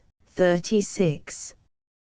Nor is it less laborious to continue our accustomed studies too long, when old age approaches. The soul that animates our bodies, is indeed immortal, but so long as it is connected with a feeble frame, it must be influenced by its nature. Gigni parita cum corpore, and una cresceria sentimus, pariter senesceria mentum. Besides, 'tis plain, that souls are born and grow, and all by age decay, as bodies do. Creus Lucretius, Book 3. The labors of the mind should therefore be retrenched, as the declining powers of the body direct, the latter becomes incapable of bearing the same burthens, the former of pursuing the same studies, which in this period of life soonest break the constitution, and destroy the brain, and are of so little use, that old men consult their glory no less than their health, by retiring betimes. Solve senescentem mature sana sequem, ne pessit ad extremum ridendus, and ilia ducat. Loose from the rapid car your aged horse, lest in the race, derided, left behind, he drag his jaded limbs, and burst his wind. Francis's Horace, Lib. 1 ep. 1. But it grieves me, respectable auditors, that you should be obliged to hear of so many disorders, and I to give an account of them, so I shall say no more of so melancholy a subject, but proceed to treat of the remedies for the several diseases.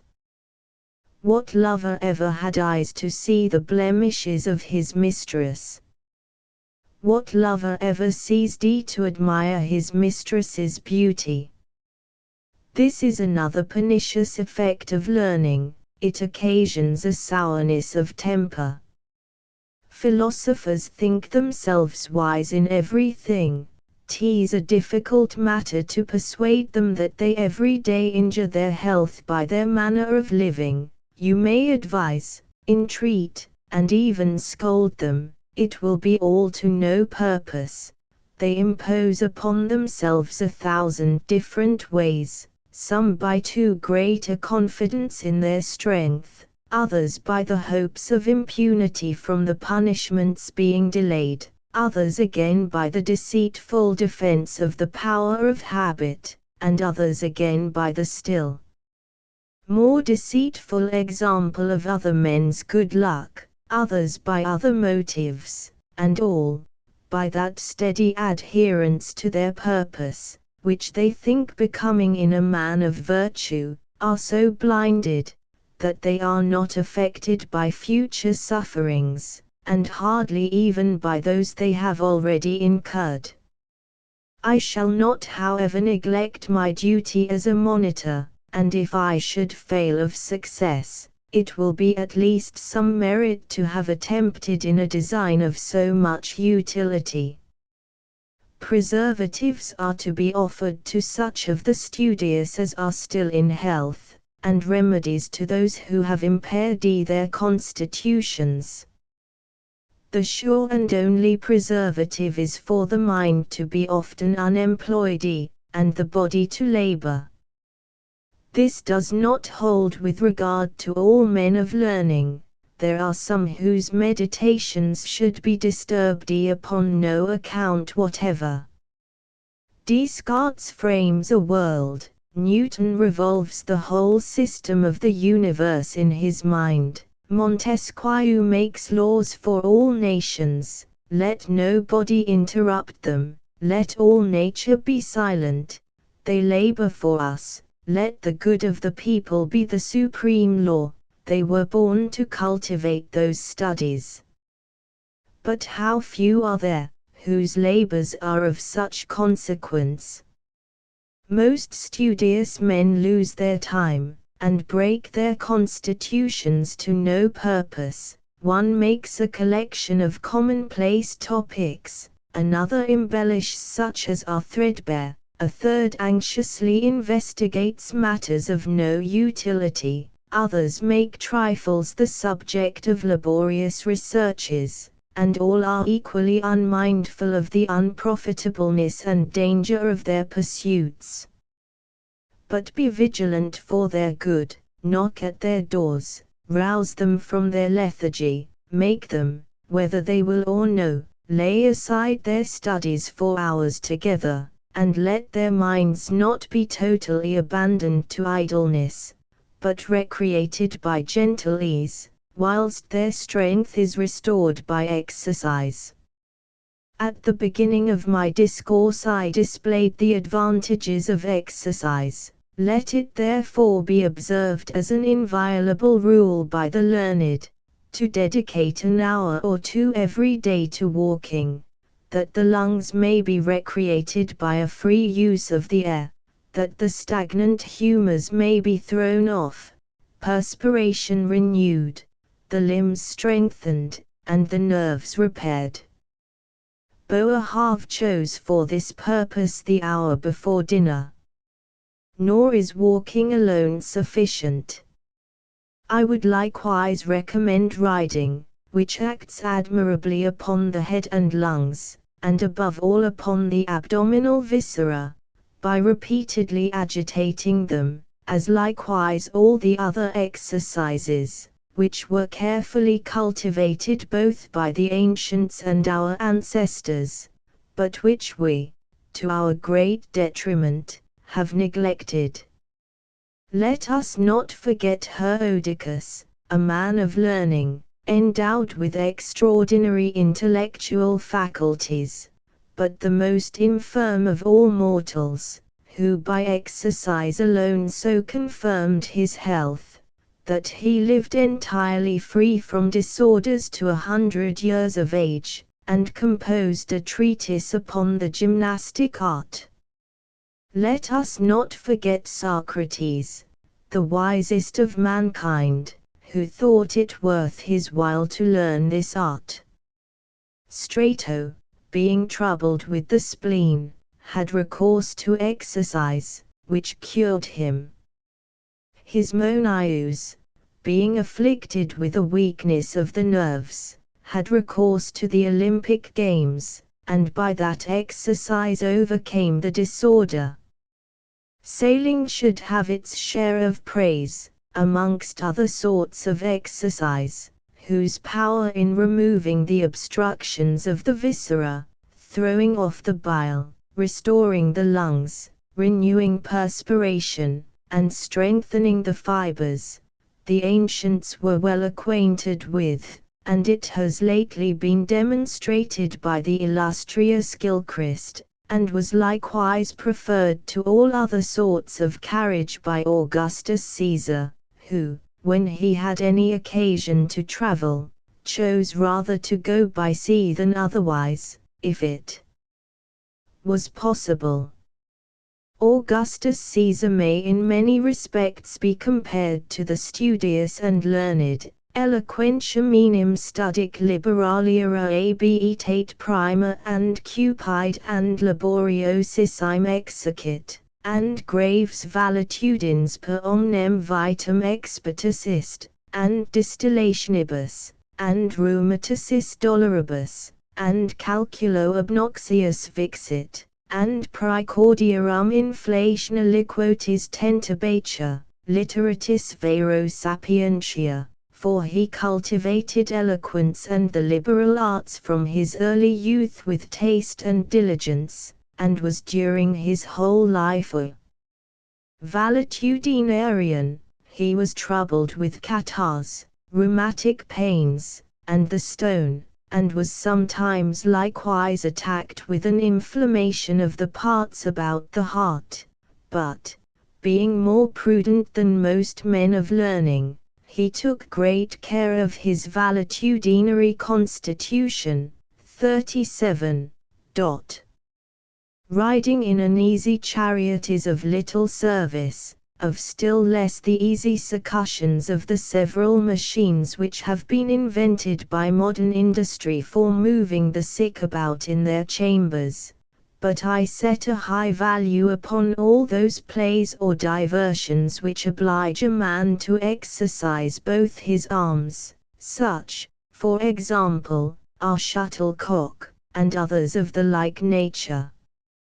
Do not be concerned, my worthy auditors, the time which you devote to recreation is not lost to learning. You will presently apply to your studies with renewed alacrity, and, whilst your strength and health are preserved, a long life will abundantly recompense the hours dedicated to the care of the body. In leisure likewise those sublime ideas may rise, which the obscurity of your museum would forever have suppressed, for lively and vigorous geniuses make the more noble efforts, the more intervals of leisure they allow themselves. 38. I have a particular friend, who, in his walks in the country, has composed books that will immortalize his name, for the souls of those who walk under the canopy of heaven are exalted, and Pliny the Younger observes, that it is surprising to what a degree the soul is restive by the agitation and motion of the body. Close confinement contracts the body. The oil of the lamp, as it were, infects the thoughts by its smell, and by too intense study we become incapable of application. Plutarch has an ingenious observation, that as plants are nourished by moderate watering, but overwhelmed by too much, so the soul is improved by moderate studies, but overpowered by excessive studies. 39. Take my advice therefore, you men of learning, you will one day repent your austere retirement, but it will be too late to look for a remedy when the danger is at hand, and foresight becomes the wise man. Don't think to excuse your dangerous errors. The experiment is not made upon a vulgar soul. The life of a man of learning is at stake. Neither allege, in excuse for yourselves, the examples of others, nor your own strength, which you break every day, nor vain custom, for we can never use ourselves to a disease, nor the impunity of your early years, for reiterated strokes will break what one alone could not. Lay aside, therefore, the agitations of your minds, and exercise your bodies, for exercise is of so much service to the mind, that Hoffmann, 40, has by its means made stupid men attain to a degree of understanding, and do not despise the health of the body, with the assistance of which the labor of the mind will become more supportable, for the powers of the mind grow dull, if the strength of the body is in a wavering unsettled state.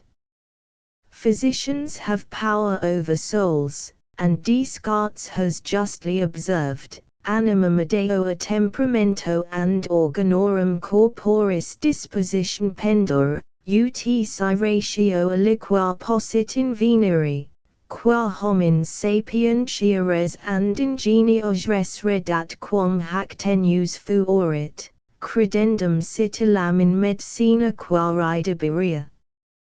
That the soul depends so much upon the constitution and disposition of the corporeal organs, that, if there could be a method found to render men wise and ingenious, it seems probable that it should be sought in physic. 41. There is a regimen calculated for the studious, of which I shall now give a succinct account. 42. Hippocrates in 3 words expresses the whole alimentary diet of all ages, all ranks of men, and all conditions. Food should be as labor, for, as he says elsewhere, if the aliments are overcome, that is, if they are subdued by the powers of the body, they invigorate it; if they overcome it, that is, when they get the better of the digestive powers, they give rise to many bad effects, and Plutarch justly observes from Hippocrates, that health arises from the exact equality of bodily exercise and the aliments taken. The reason is, the body by its own force makes its own juices and humours out of the aliments it uses, nor is its state the same in the robust ploughman and enfeebled doctor. Whilst the former, by incessant exercise, by breathing every day the wholesome country air, by a careful and vacant mind, unembarrassed by perplexing meditations, and by soft slumbers continually repairs his strength, he can bear any sort of food, the salival, gastric, intestinal, and bilious liquors, elaborated to the highest perfection, thoroughly dissolve the most glutinous fat, and even salt pork hardened by smoke. The strength of the muscles of the stomach and intestines is unimpaired. They suffer nothing to stay beyond its time in their cavities, and as the aliments are digested, their remains are thrown out. How different from this is the case of the man debilitated by study. The hard bowels of the mower can digest anything. The soft viscera of the learned or indolent are incapable of digestion. The latter therefore should maturely deliberate what his powers are equal to, and what not. Give the laboring man thin broth, small cabbage, jellies, pullet's flesh, or white bread. The force of the viscera and constant labor will soon digest these. He will immediately grow hungry, sweat all over, and in a short time his strength will fail him, if it be not soon repaired with fat bacon, hard cheese, and black bread. But let this food, or food of the like nature, be eaten by the weak inhabitants of cities, who are unequal to the labor of digesting it. Dreadful diseases will soon arise from thence, the aliments being converted into poison. These are golden words of Boerhaave, eruditivari, inquit, nolunt gilli temporia, and audent idem edia qua rustici, verum non ferunt hunc victim, optant, aut feriaria studiis, aut aduris cibis. Men of learning, says he, will not live temperately, but are so indiscreet as to eat the same food that laboring men do, and which they are not able to bear, so they should wish either to be exempted from the necessity of studying, or from that of eating strong food. 43, which if they continue to live upon, there arise obstinate obstructions in the abdominal viscera. The strength of the aliments is estimated not by the nature of the food alone, but by its quantity. It is not therefore enough to be choice in the quality. Attention should likewise be given to the quantity of the food. I will assert with confidence that an error in either respect is attended with very bad consequences, but it is worst of all when it relates to the quantity. A due observation of the bodies of learned men will show what aliments should be chosen, and what avoided. To enumerate all the various sorts would be tedious and disagreeable. It will be sufficient to mention the principal kinds. All fat, viscid aliments, all aliments puffed with wind, or hardened either by art or nature, are hurtful. The ancients condemned all sorts of pulse, and Pythagoras strictly forbid his disciples to eat beans, as these have an extraordinary flatulency, highly destructive of the tranquility of mind necessary to one who investigates truth. Everybody knows that whilst the stomach swells, the mind is depressed with languor, and becomes incapable of performing its functions. The tender flesh of all young animals is of great service, except those of swine and geese, not when boiled in copious broth, for then they are deprived of their nutritious juices, but when roasted, or boiled in a small quantity of water. Such roots are wholesome as consist of a light flour, not without a mixture of salt or sugar. 44. Soft herbs, which are neither too acid nor too emollient. Nor should the several sorts of seeds be denied their praise, nor ripe fruit, concerning the use of which, however, a caution should be observed, for they relax, dissolve, cause acidity, and thereby are the less fit for studious men.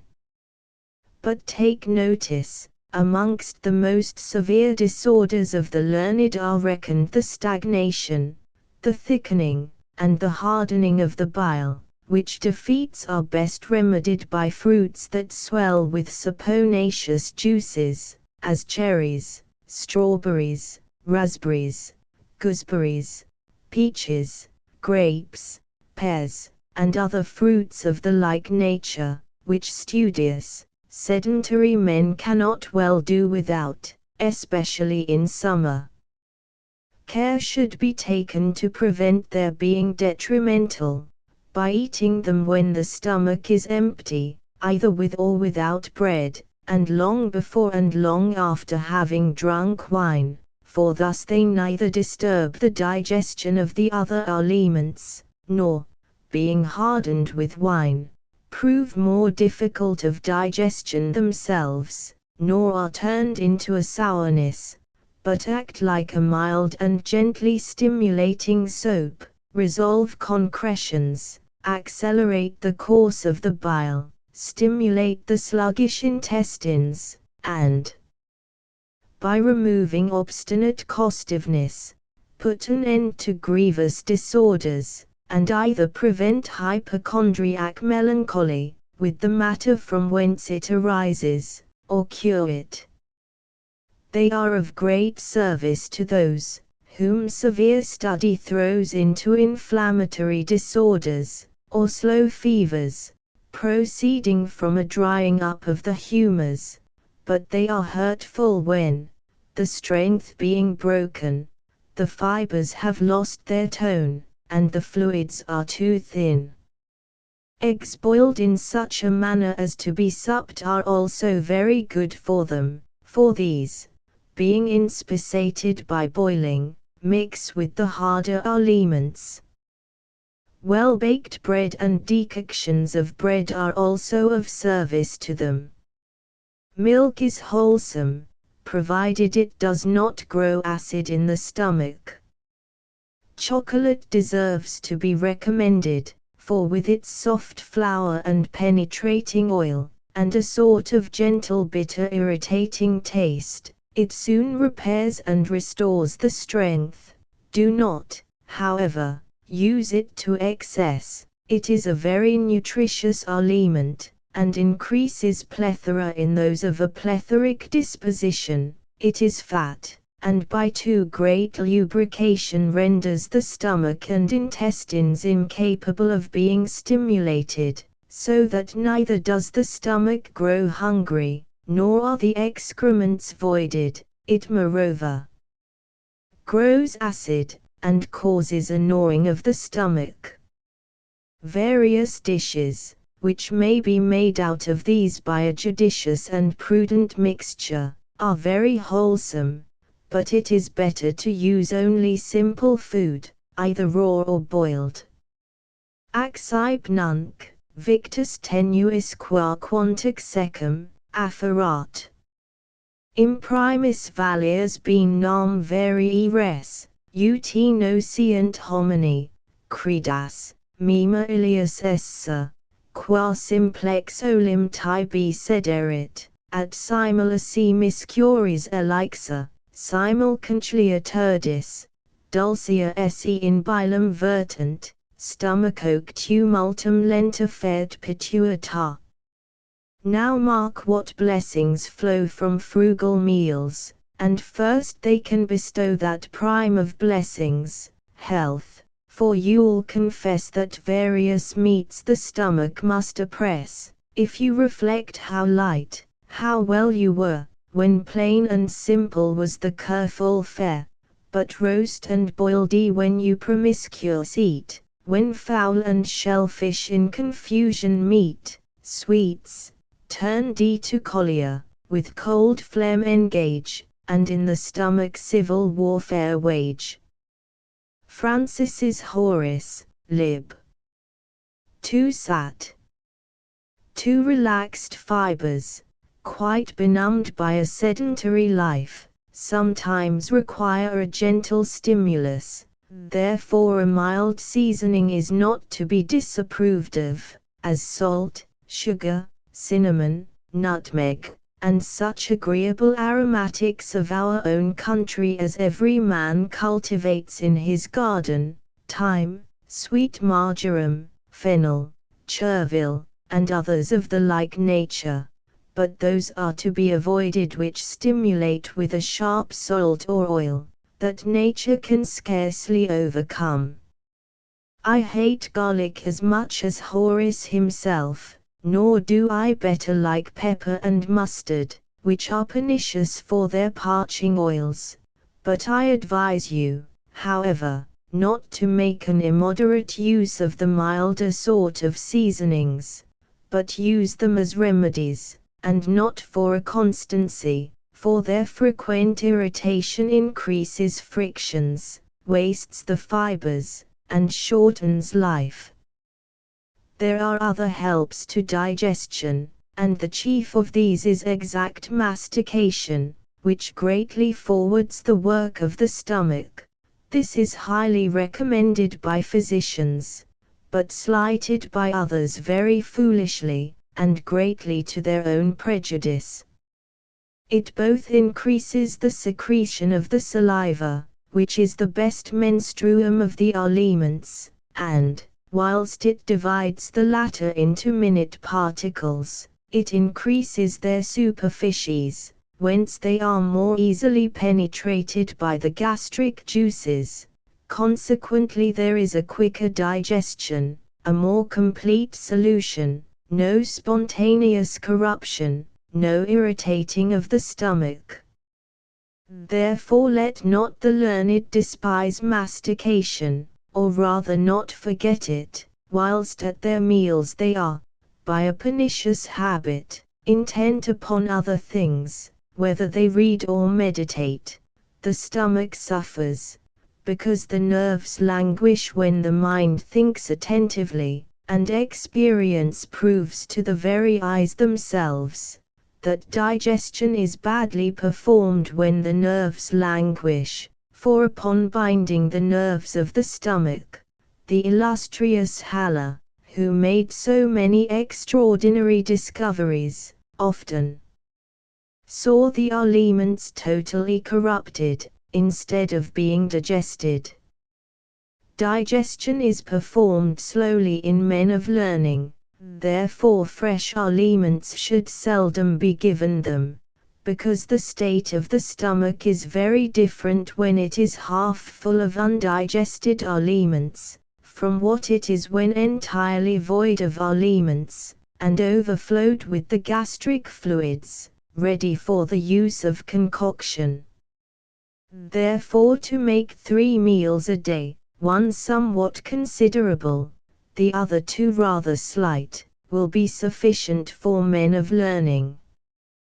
The following order with regard to eating, or rather living, pleases me highly, and is recommended by the experience of numbers. Upon rising in the morning a studious person should drink a glass of pure water, in about an hour after he should breakfast, 6 hours after he should dine, having first passed 1 hour in walking. After dinner he should allow himself an hour or 2 of leisure, because to sit down to study immediately after eating is highly pernicious. His supper should be light. For this, there are reasons of the greatest weight, because, as I observed before, sleep occasions a dangerous plethora in the head, therefore the fullness of the vessels should not be increased before sleep by too large a meal.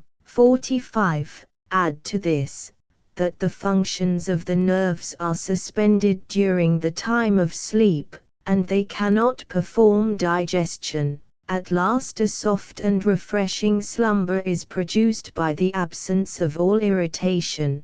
But if the stomach is overloaded with aliments, the sleep is interrupted, as the nerves are continually affected by the irritation of digestion. Hence a plentiful supper causes a heaviness in the head, sleep is disturbed, digestion interrupted, the strength impaired, and the health entirely destroyed. But a Platonic supper is praised, because it is not only agreeable at the time, but the day following. Nam corpus honestum hestenis vitiis animum quoque pregravat una, atque figit humo divina particulum ori.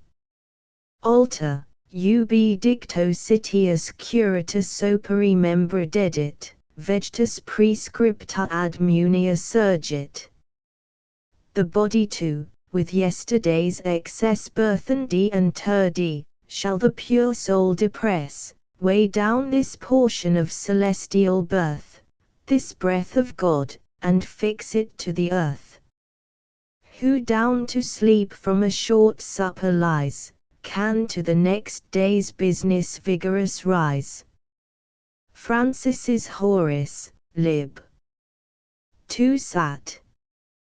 2 most learned professors, you well know him, whom as a colleague you all loved, that eminent man, who, when he had broke his constitution by a profound study of antiquities, history, and both the civil and common law, restored it considerably by the simple remedy of supping upon milk. Not to sup at all, however, is dangerous, for the nerves of the learned are movable, and easily irritated, and if the chle is not soon renewed by a supply of new aliments, such is the acrimony of the blood, already often subdued by the strength of the viscera, that it is an irritation of the nerves, which totally destroys the sleep. The example of Augustus Caesar, who was very moderate in eating, is very properly proposed to the learned, as is likewise that of the illustrious Louis Cornero, who restored his ruined health by a regular diet alone, and eating but the 4th part of the quantity of victuals eaten by his fellow citizens, lived to an advanced age, vigorous and careful.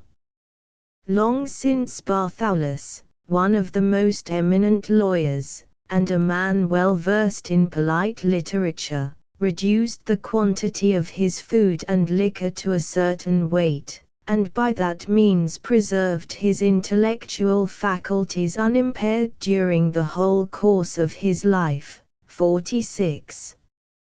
A regular diet is capable of effecting everything. Studious men, however, whilst they take care of their health, ought not to forget that a man who is well should not so confine himself to rules as not to break through them when he thinks proper, for a constant habit is real slavery, and I have known several learned and studious men who were so scrupulous with regard to their hours of eating and going to bed, that their minds seemed to be chained to their bodies, which is the most shameful sort of servitude, nor can he be said to be either a lover of virtue or of learning, who cannot pursue his studies if he be obliged to wait a little longer than usual for his meals, if he has not slept quite enough,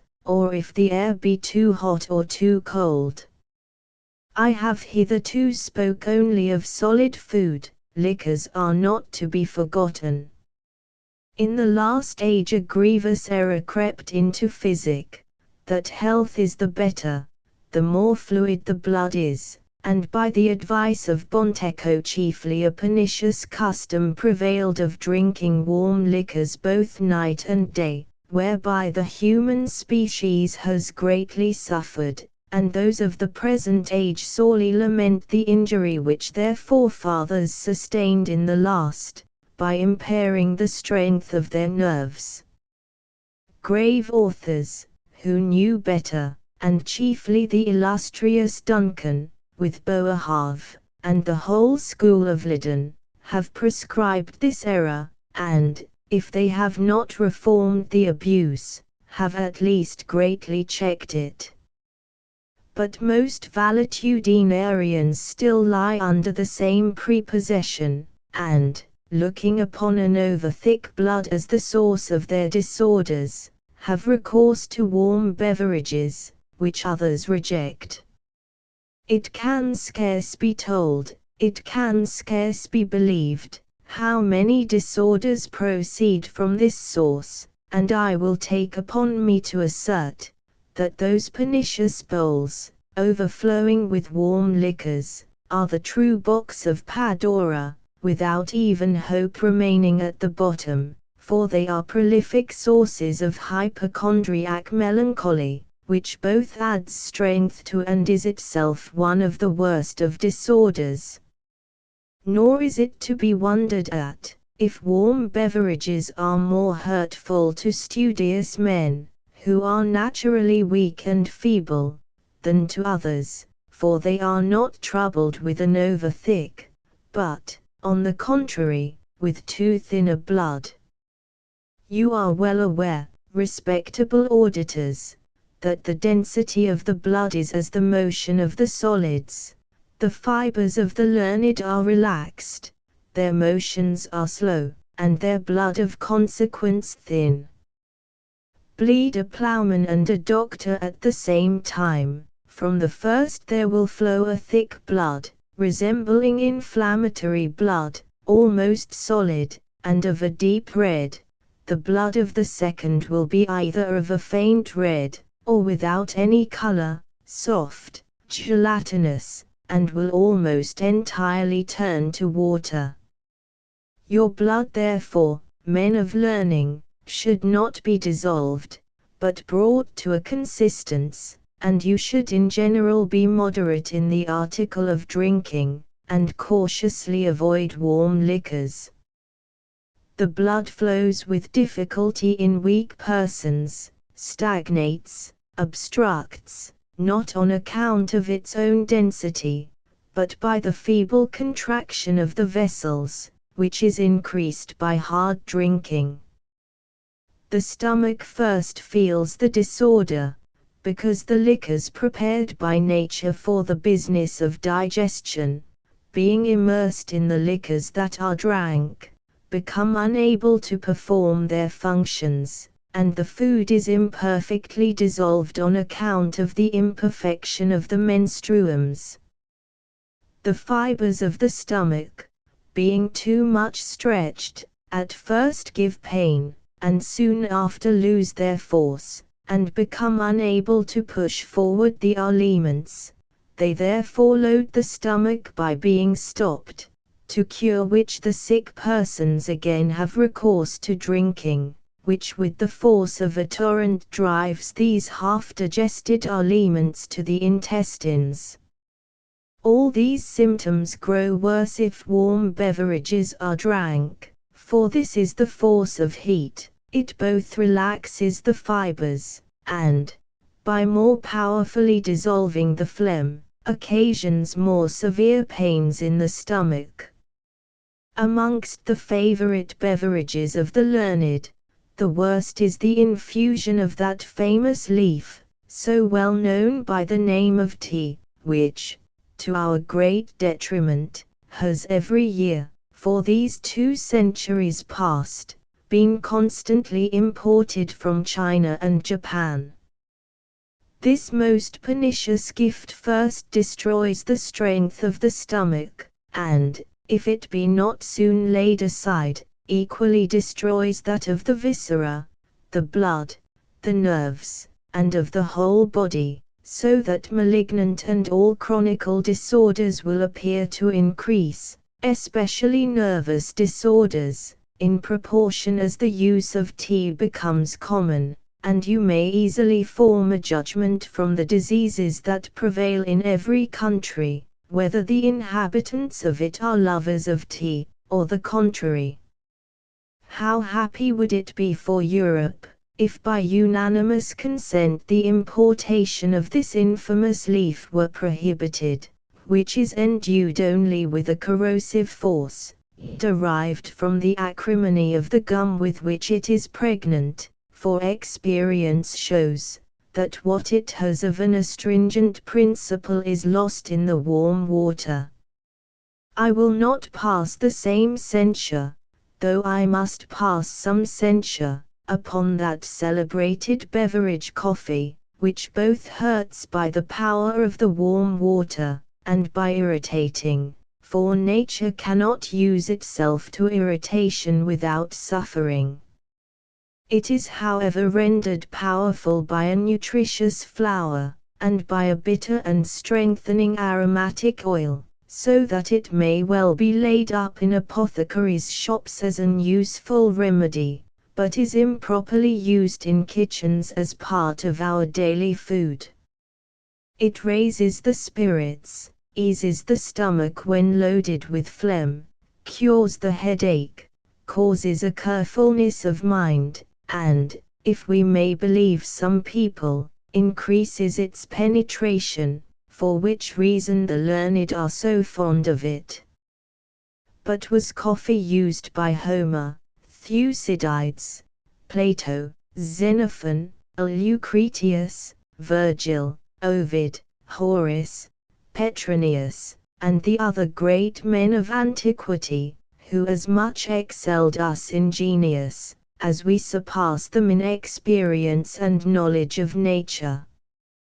Warm liquors being therefore justly set aside, cold water should be used, which has as much power in strengthening as the former in weakening the body.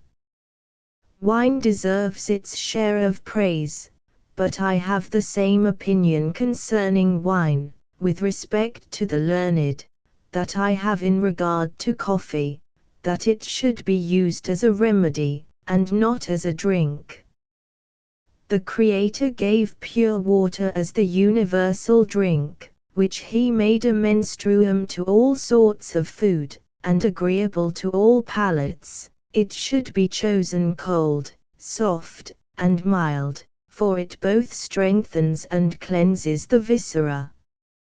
Hence it has been generally looked upon as a panacea both by the Greeks and Romans, and it is the best of remedies when dryness prevails, or bile or acidity are in too great quantity. 47.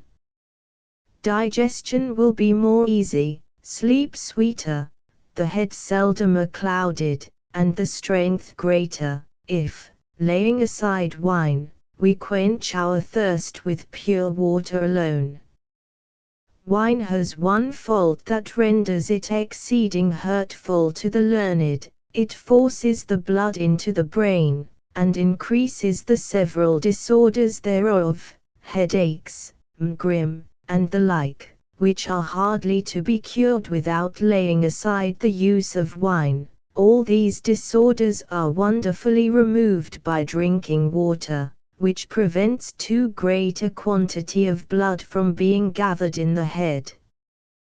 What wonder is it then if it increases the intellectual powers, and if those who drink water alone have a more tenacious memory, a more lively imagination, and quicker perceptions than others?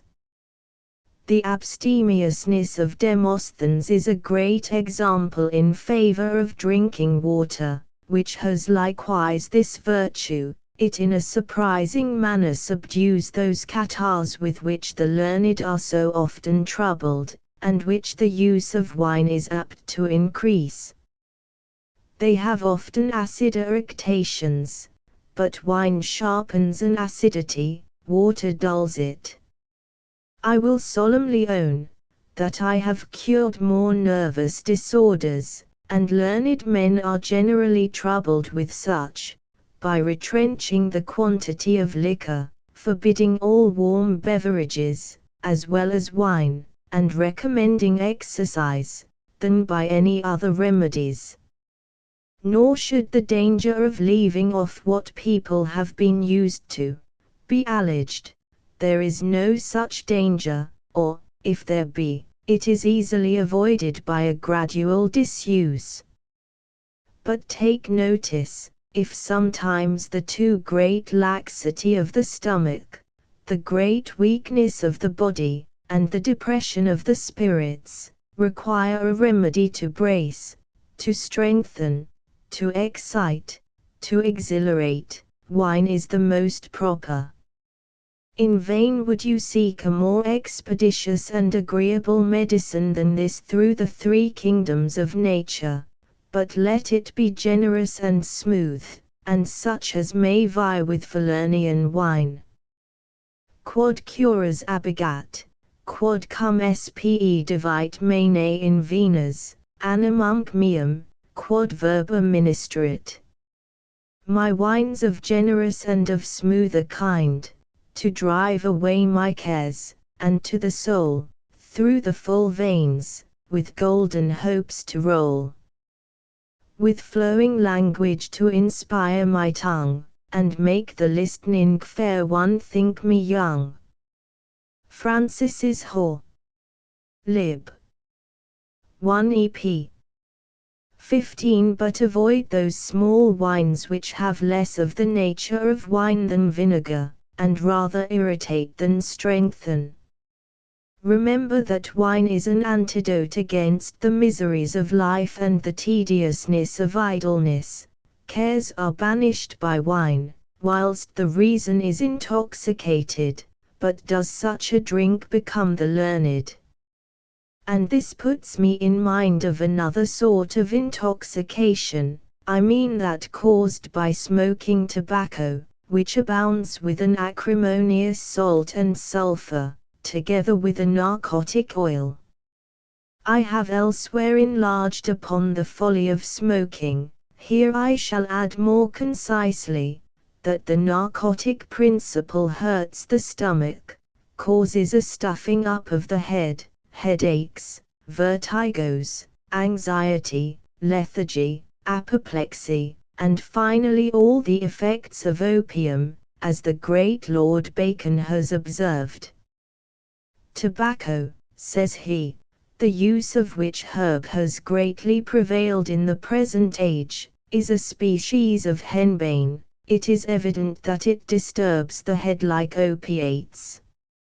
Therefore, young men, avoid a dirty pleasure, equally injurious both to your health and your studies, and which should be left to those who have recourse to it for the killing of time.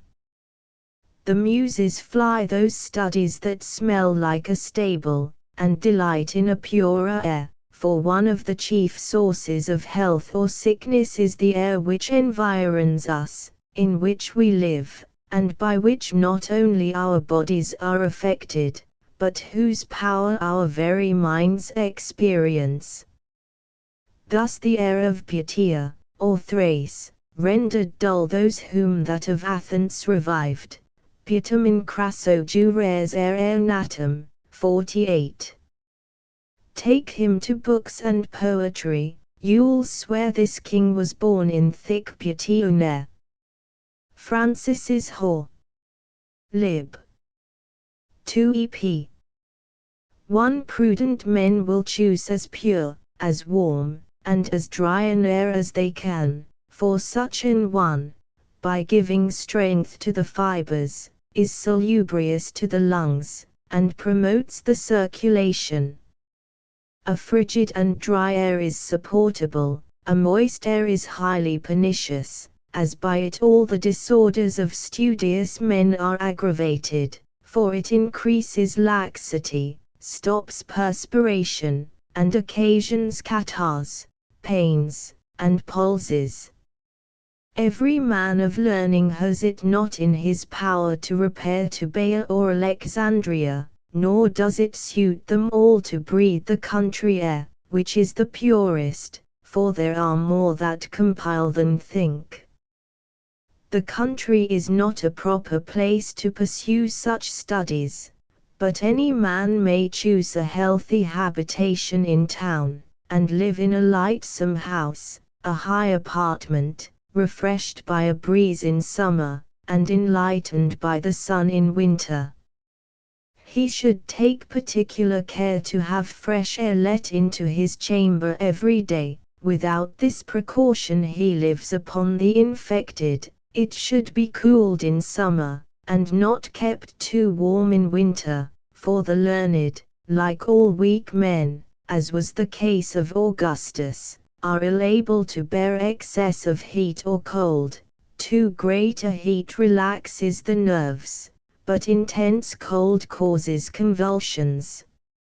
In the dog days we become unfit for labor, as also in the severe cold of winter, and the more tender the constitution, the less it is able to withstand the weather.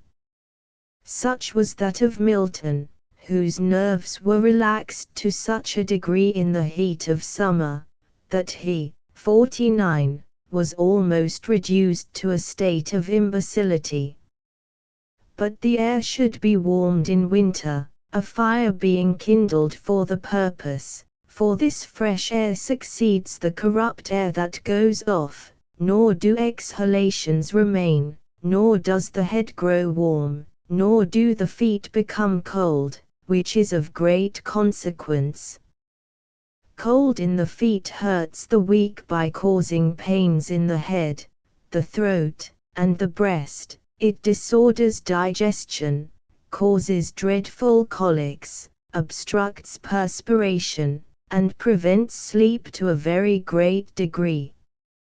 I have often cured men of note, who had long been without sleep, though they had recourse to the most efficacious remedies, by advising them to warm the soles of their feet at a fire, every night before they went to bed, till the sense of heat became painful.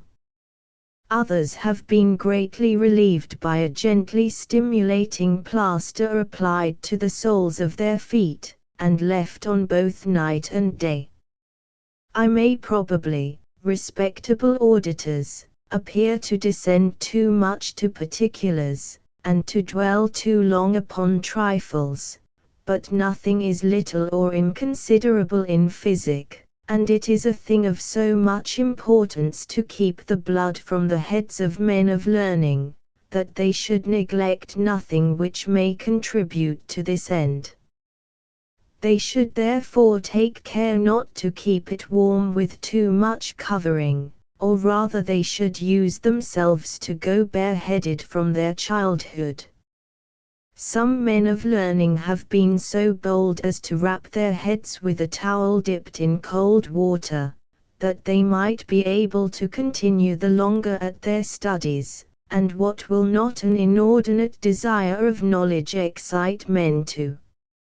Such rashness should be avoided, but it is of service to all, and especially to studious, sedentary men, to wash their ears, their faces, and their whole heads, hair and all, every morning in cold water.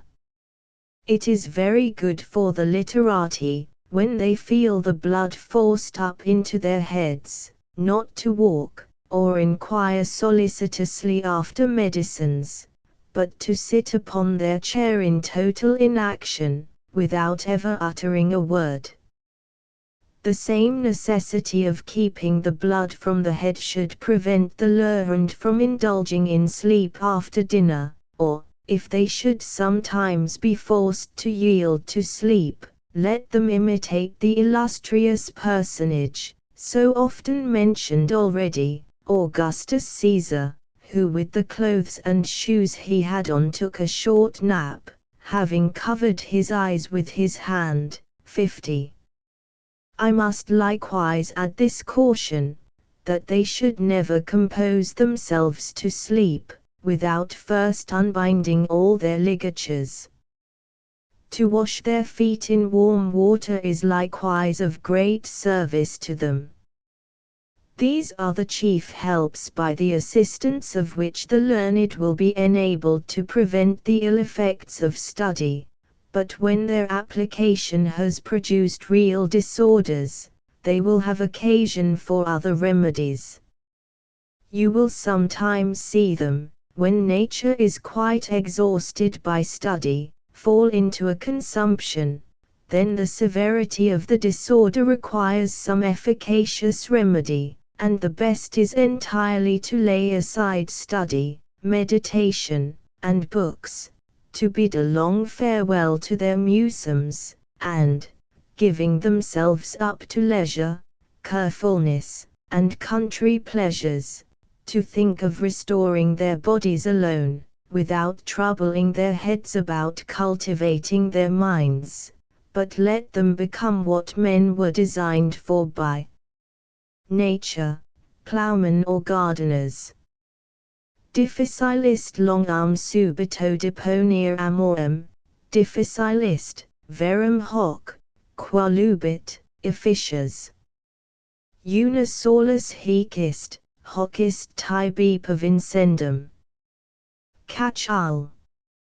82. It is a difficult matter to divest one's self suddenly of a passion of a long standing, but this you may effect, if you desire it. This is the only thing that can preserve you, this you must endeavor to bring about at any rate. How sure should we be of curing the disorders of men of learning, if it were possible to lull thought asleep? Here generous wines are of great service, provided the lungs are still unaffected, and a slow heat does not burn up the veins. Wholesome meats, and well-boiled aliments, are of great service, milk is likewise of great service, provided the stomach is able to bear it. Riding is also useful, and it may be beneficial to purge away the peccant matter by some gentle, strengthening remedy. Bacon recommends rhubarb. Celsus, with more reason as I apprehend, recommended aloes, the use of which is of great service to the learned. Let them not, however, abuse an excellent remedy, for, though purges are sometimes necessary, they are dangerous when too frequently used, for the body begins to be disused to nourishment, and must of consequence grow weak. But beware, you sick men, of too violent purging remedies, because, as the intestines are often covered with mucus, this mucus is generally soft, and easily removed. When it is removed, a softer sort succeeds in its place. This badly defends the villous coat of the intestines, and, when it is left without defense, it either occasions incessant pains, or should be continually fermented by the tenderest sort of food. The Peruvian bark or quinquina is here of the greatest efficacy imaginable. In this case there is not a better remedy. It restores digestion, strengthens the vessels, compresses the fluids, promotes secretions, and, above all, perspiration, repairs the strength of the nerves, and quells false motions. One of our most eminent geometricians soon repaired his wasted powers by a large draught of the decoction of quinquina, which he had constantly by his side. If the constitution be not yet entirely broke, weakness oppresses the stomach and the nerves. The learned are troubled with hysteric symptoms, often attended with a vertigo, fainting fits, suffocation, and anxiety. They are to be cured like women who are troubled with hysterics, occasioned by mobility and want of tone in the fibers. They are to be cured, I say, by bitters, foliaceous gums, myrrh, steel, and the cold bath. The frequent use of the latter preserves a good state of health, and repairs a broken constitution, for it is efficacious above all other remedies, except there be already an extraordinary degree of weakness, in strengthening the stomach, the nerves, and the whole body. It restores sleep, produces a carefulness and serenity of mind, and supplies new strength to pursue new studies. This made the ancients set so high a value upon it, that, even amidst the avocations of their necessary business, they never failed to bathe every day, and I most earnestly recommend to the literati the frequent use of bathing. I am not ignorant that the ancients often used the warm bath, but they used it as a remedy after exercise or fatigue, and it generally agrees very well with the robust and active, but they restored their strength with cold baths. Augustus, who received no benefit from the warm bath, when affected with great weakness of body, was advised to have recourse to the cold bath by Antonius Musa. Cold baths are salutary to delicate constitutions, and the health of the learned is generally, though not always, as much hurt by bathing in warm water, as promoted by bathing in cold. Friction in a great measure produces the same effects with bathing, for if the whole lower belly of a person, whilst he lies supine in bed in the morning, with bent knees and an empty stomach, be rubbed all over with a rough cloth, he will be greatly benefited by it. By this artifice the motion in the abdomen is increased, the stagnant juices are thrown out, the secretions are increased, the excrements are prevented from staying too long in the body, and innumerable diseases are cured, which, as you have been frequently told, are caused by a slow circulation. If the skin is rubbed all over, either with a cloth or a flesh brush, the cuticular secretion is greatly promoted, the circulation of the blood is so quickened, that a violent fever may be caused by rubbing alone, the motion is increased in the smallest vessels, the strength is repaired, and the ills caused by want of exercise are partly remedied. The ancients were therefore right in setting a great value upon friction. It was afterwards unhappily neglected, but the English physicians revived it with great success, and there is no class of men to whom it may be of greater service than to the studious. I would, however, recommend to them not to use this kind of exercise till they have read what Celsus and Galen have written concerning it. There is another sort of remedy, which is often of the highest service to men of learning, I mean chalybeate waters, but they should not send for them, they should go where they are to be drunk at the fountain head. I do not indeed despise those that are sent for, nay, I have known men of learning who, by my advice, drank seltzer waters at home during the whole year, by which, and remitting somewhat of their application, they recovered their health.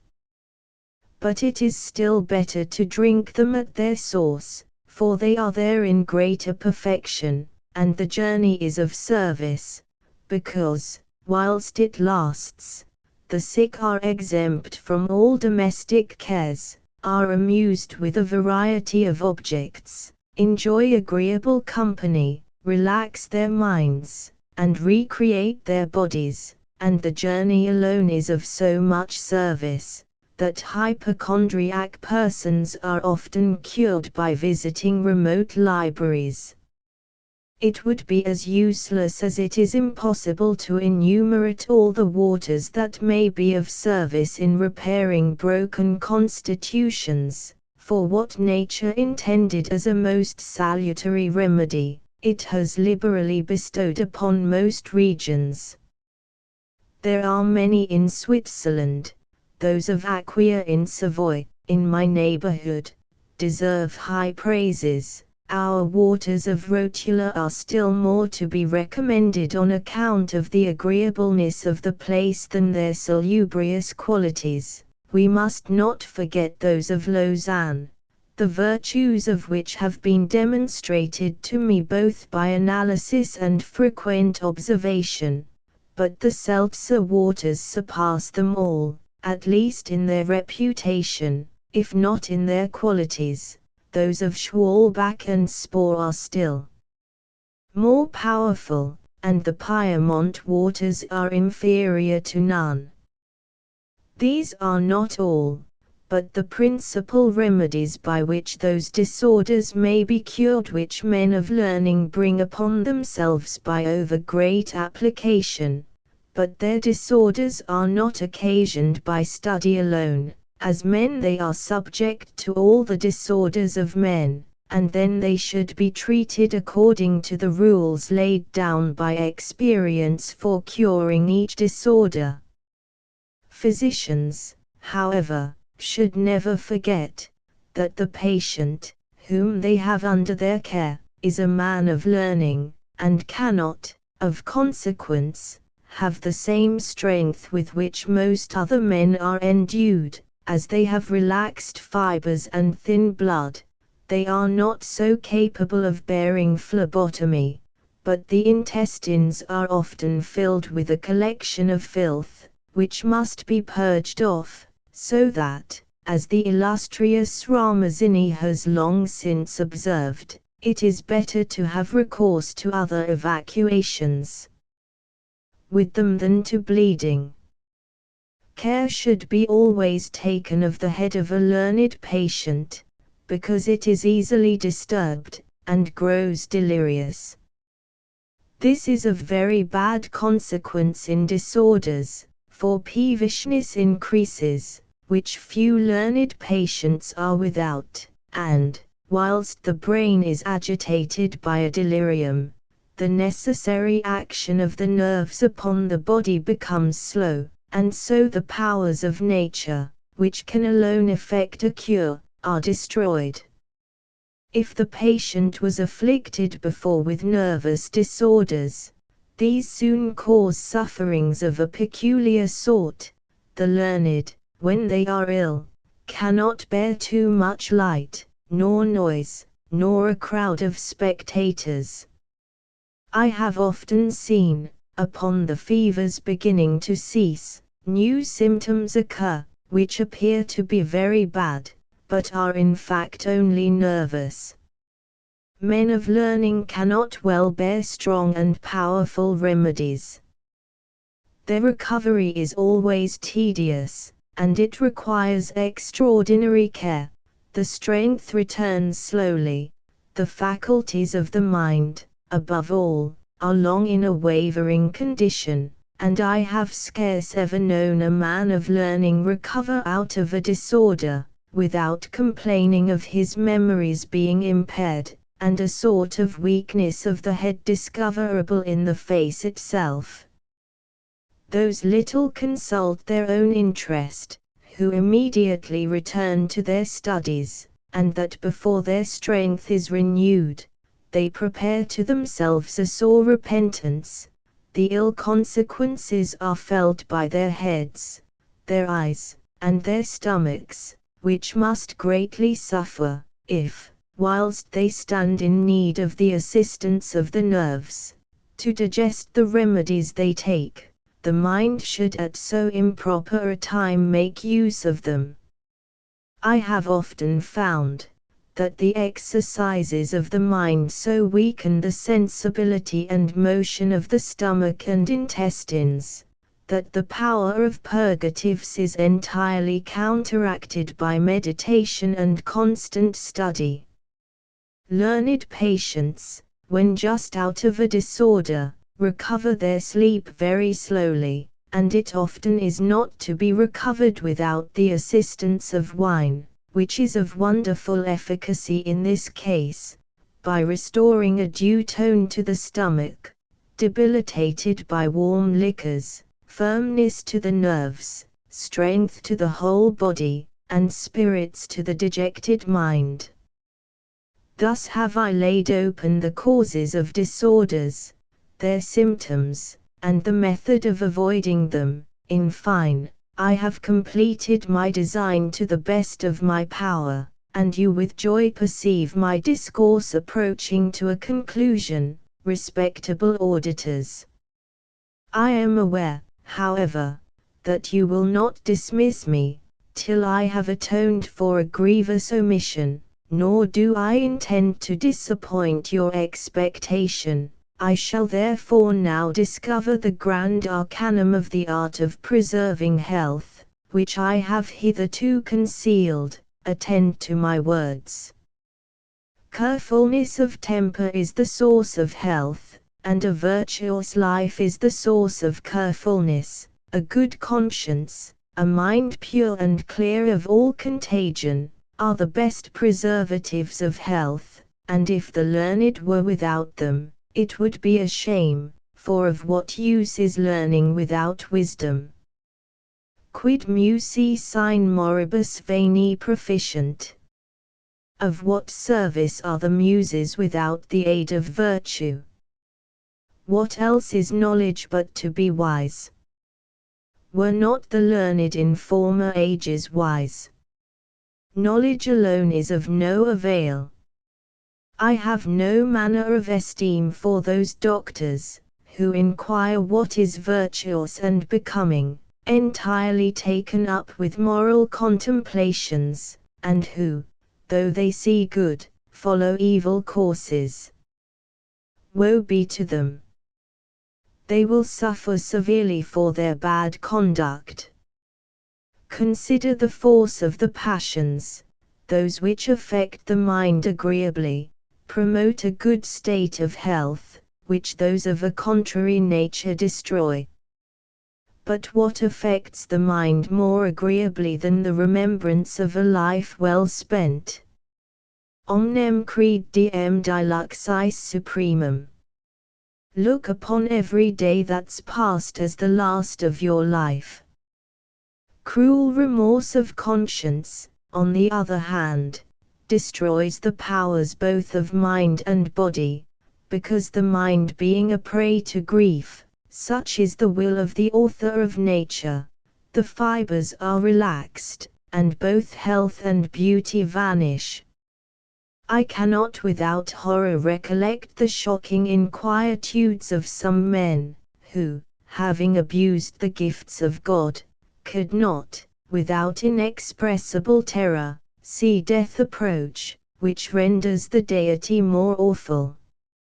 On the other hand, I cannot without joy revolve in my memory the happy deaths of some good men, who, as they had passed their whole lives in the practice of virtue, returned with joy to the fountain of all good, having laid aside their terrestrial covering, and crowned a happy life with a joyful death.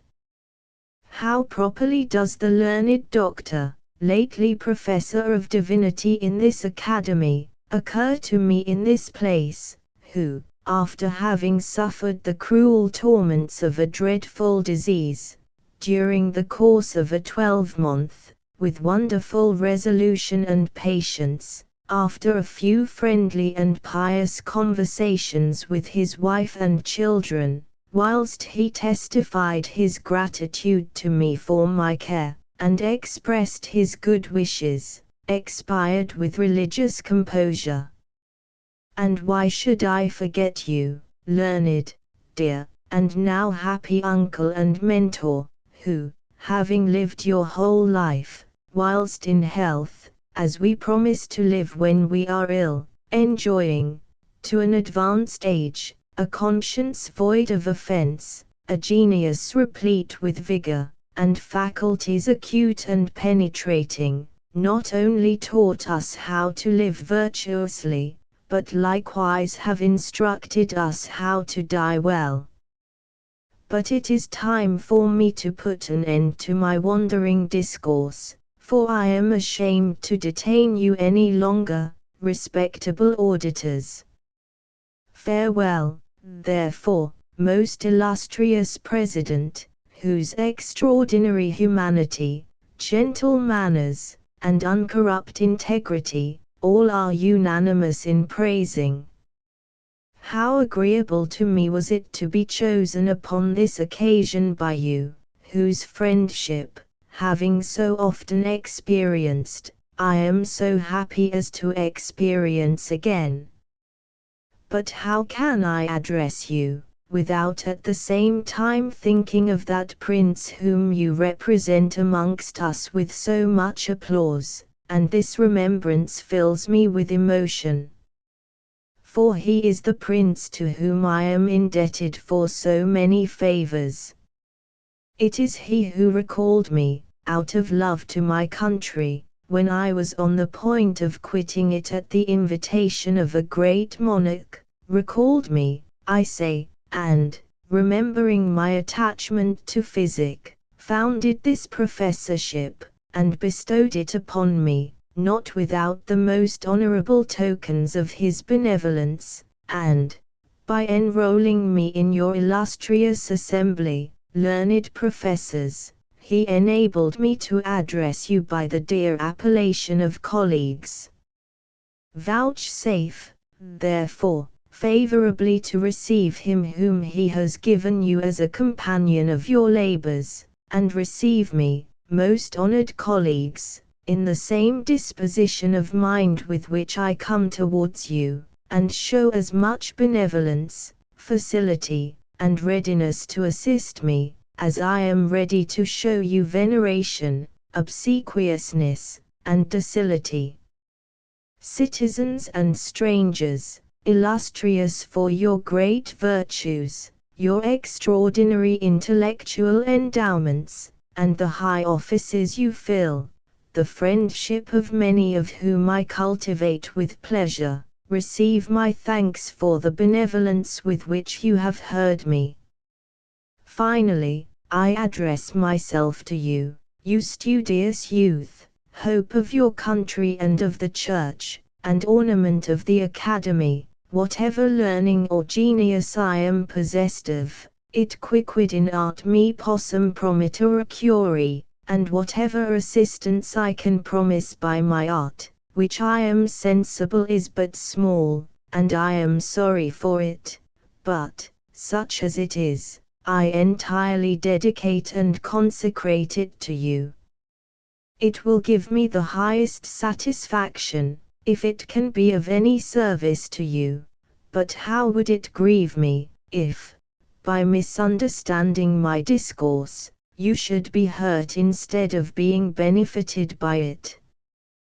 Take care therefore, virtuous youths. My design was to show the dangers of an obstinate perseverance in study, but I was quite silent with regard to the use of polite learning, which, 51, nourishes youth, delights old age, adorns prosperity, affords consolation in adversity, delights at home, is no hindrance abroad, passes the night with us, travels with us, accompanies us into the country. I have proved by examples, how dangerous it is to fatigue the minds of children with too great labor, but it was not my intention to banish all labor and study. Nam cert quam libeparum sit, quod contularit etas prior, majorite mena liqua deceit pure eo ipso anno, quo minora didicit. Hoc per singulos annos prorogatum in summam proficit, and quantum in infantia praecium est temporis, adolescentiae acquiritur, 52. For though what is contributed by the first age of life is but inconsiderable, a boy will certainly learn some things of consequence in the very year that he learns trifles. This, increasing every year, will at last improve him, and what is learned in infancy is an acquisition to youth. It is dangerous to break upon the rocks of too great learning, it is shameful to be wrecked upon the opposite shore. What path then must you tread? Hac erget lupus, hac canis angit. On one side the wolf urges, on the other the dog worries us. You will be safe in the middle path, always remembering that sentence of your favorite Horace, Ist modus in rebus sunt certi denique fines, quos ultra citrac nequit consist rectum. Some certain mean in all things may be found, to mark our virtue, and our vices bound. Francis's Horace, lib. I sat. I footnotes, 1. Now let those come to themselves who with difficulty admit, that the aliments are capable of rendering some more temperate, others more dissolute, some incontinent, some frugal, confident, timorous, mild, modest, or quarrelsome, let them come to me and hear what it would be proper for them to eat, and what to drink. They will find from hence a great assistance in moral philosophy. They will likewise find from hence a great accession to their intellectual faculties. They will become more ingenious, have better memories, and be more studious and wise. For besides the proper sort of food and liquors, I will instruct them in the nature of air and climates, and point out to them what countries they should choose to reside in, what they should avoid. The book which proves that manners are influenced by bodily constitutions, cap. 9. Charteris, T5. p. 457. Observations of the like nature are to be found in Hippocrates, Aristotle, and Plato.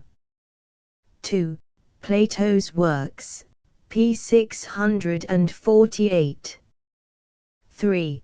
'Tis an admirable observation of Montesquieu, all things fatigue us at last, and above all great pleasures, the fibres, that were the organs of it, stand in need of rest. We must employ others better adapted to serve us, and thus, as it were, divide our labor. Essay upon Taste. 4. Laurie upon Melancholy and Melancholy Disorders. Tom.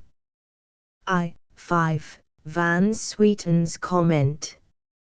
In Borahai Affa. Tom. 3 p. 413. 6. Trait du bon Chle, Tom. 2 p. 647. 7. Th. Bordeaux, Prix de l'Académie de Chi. Tom. 6 p. 199. 8. Conf. Fleming Neuropathia, Brief. 9. De Morbis Nervorum, p. 456. 10. Trait des Vapeurs Hystériques, p. 248. 11. Epistle. Lib. 2 ep. 9, 12. Epistle. Ad Hippocratem. Hip. Physi. Tom. 2 p. 1288. 13. De Locis Affectis, Lib. 5 cap. 6 charter. Tom. 7 p. 492. 14. Medicine. Ration. De Epilepsia. 19. 15. Folic. Plateri Observat. p. 28. 16. Van Sweeten, Tom. 4 p. 305. 17. Gazette de France, Fev. 25. 1763. 18. Epistle. L2, ep. 40. Neither write back to me in prose or in verse, lest you should bring your health, which is not yet confirmed, into new danger, for the spirits will be easily warmed by attention, hence blood, hence the habit of body. 19. De sedibus and causi morbinum. ep. 313. 20. Prelect. Ad instit. T7. p. 145. 21.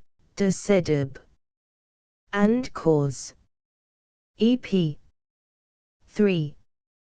17, 22, Hallery element.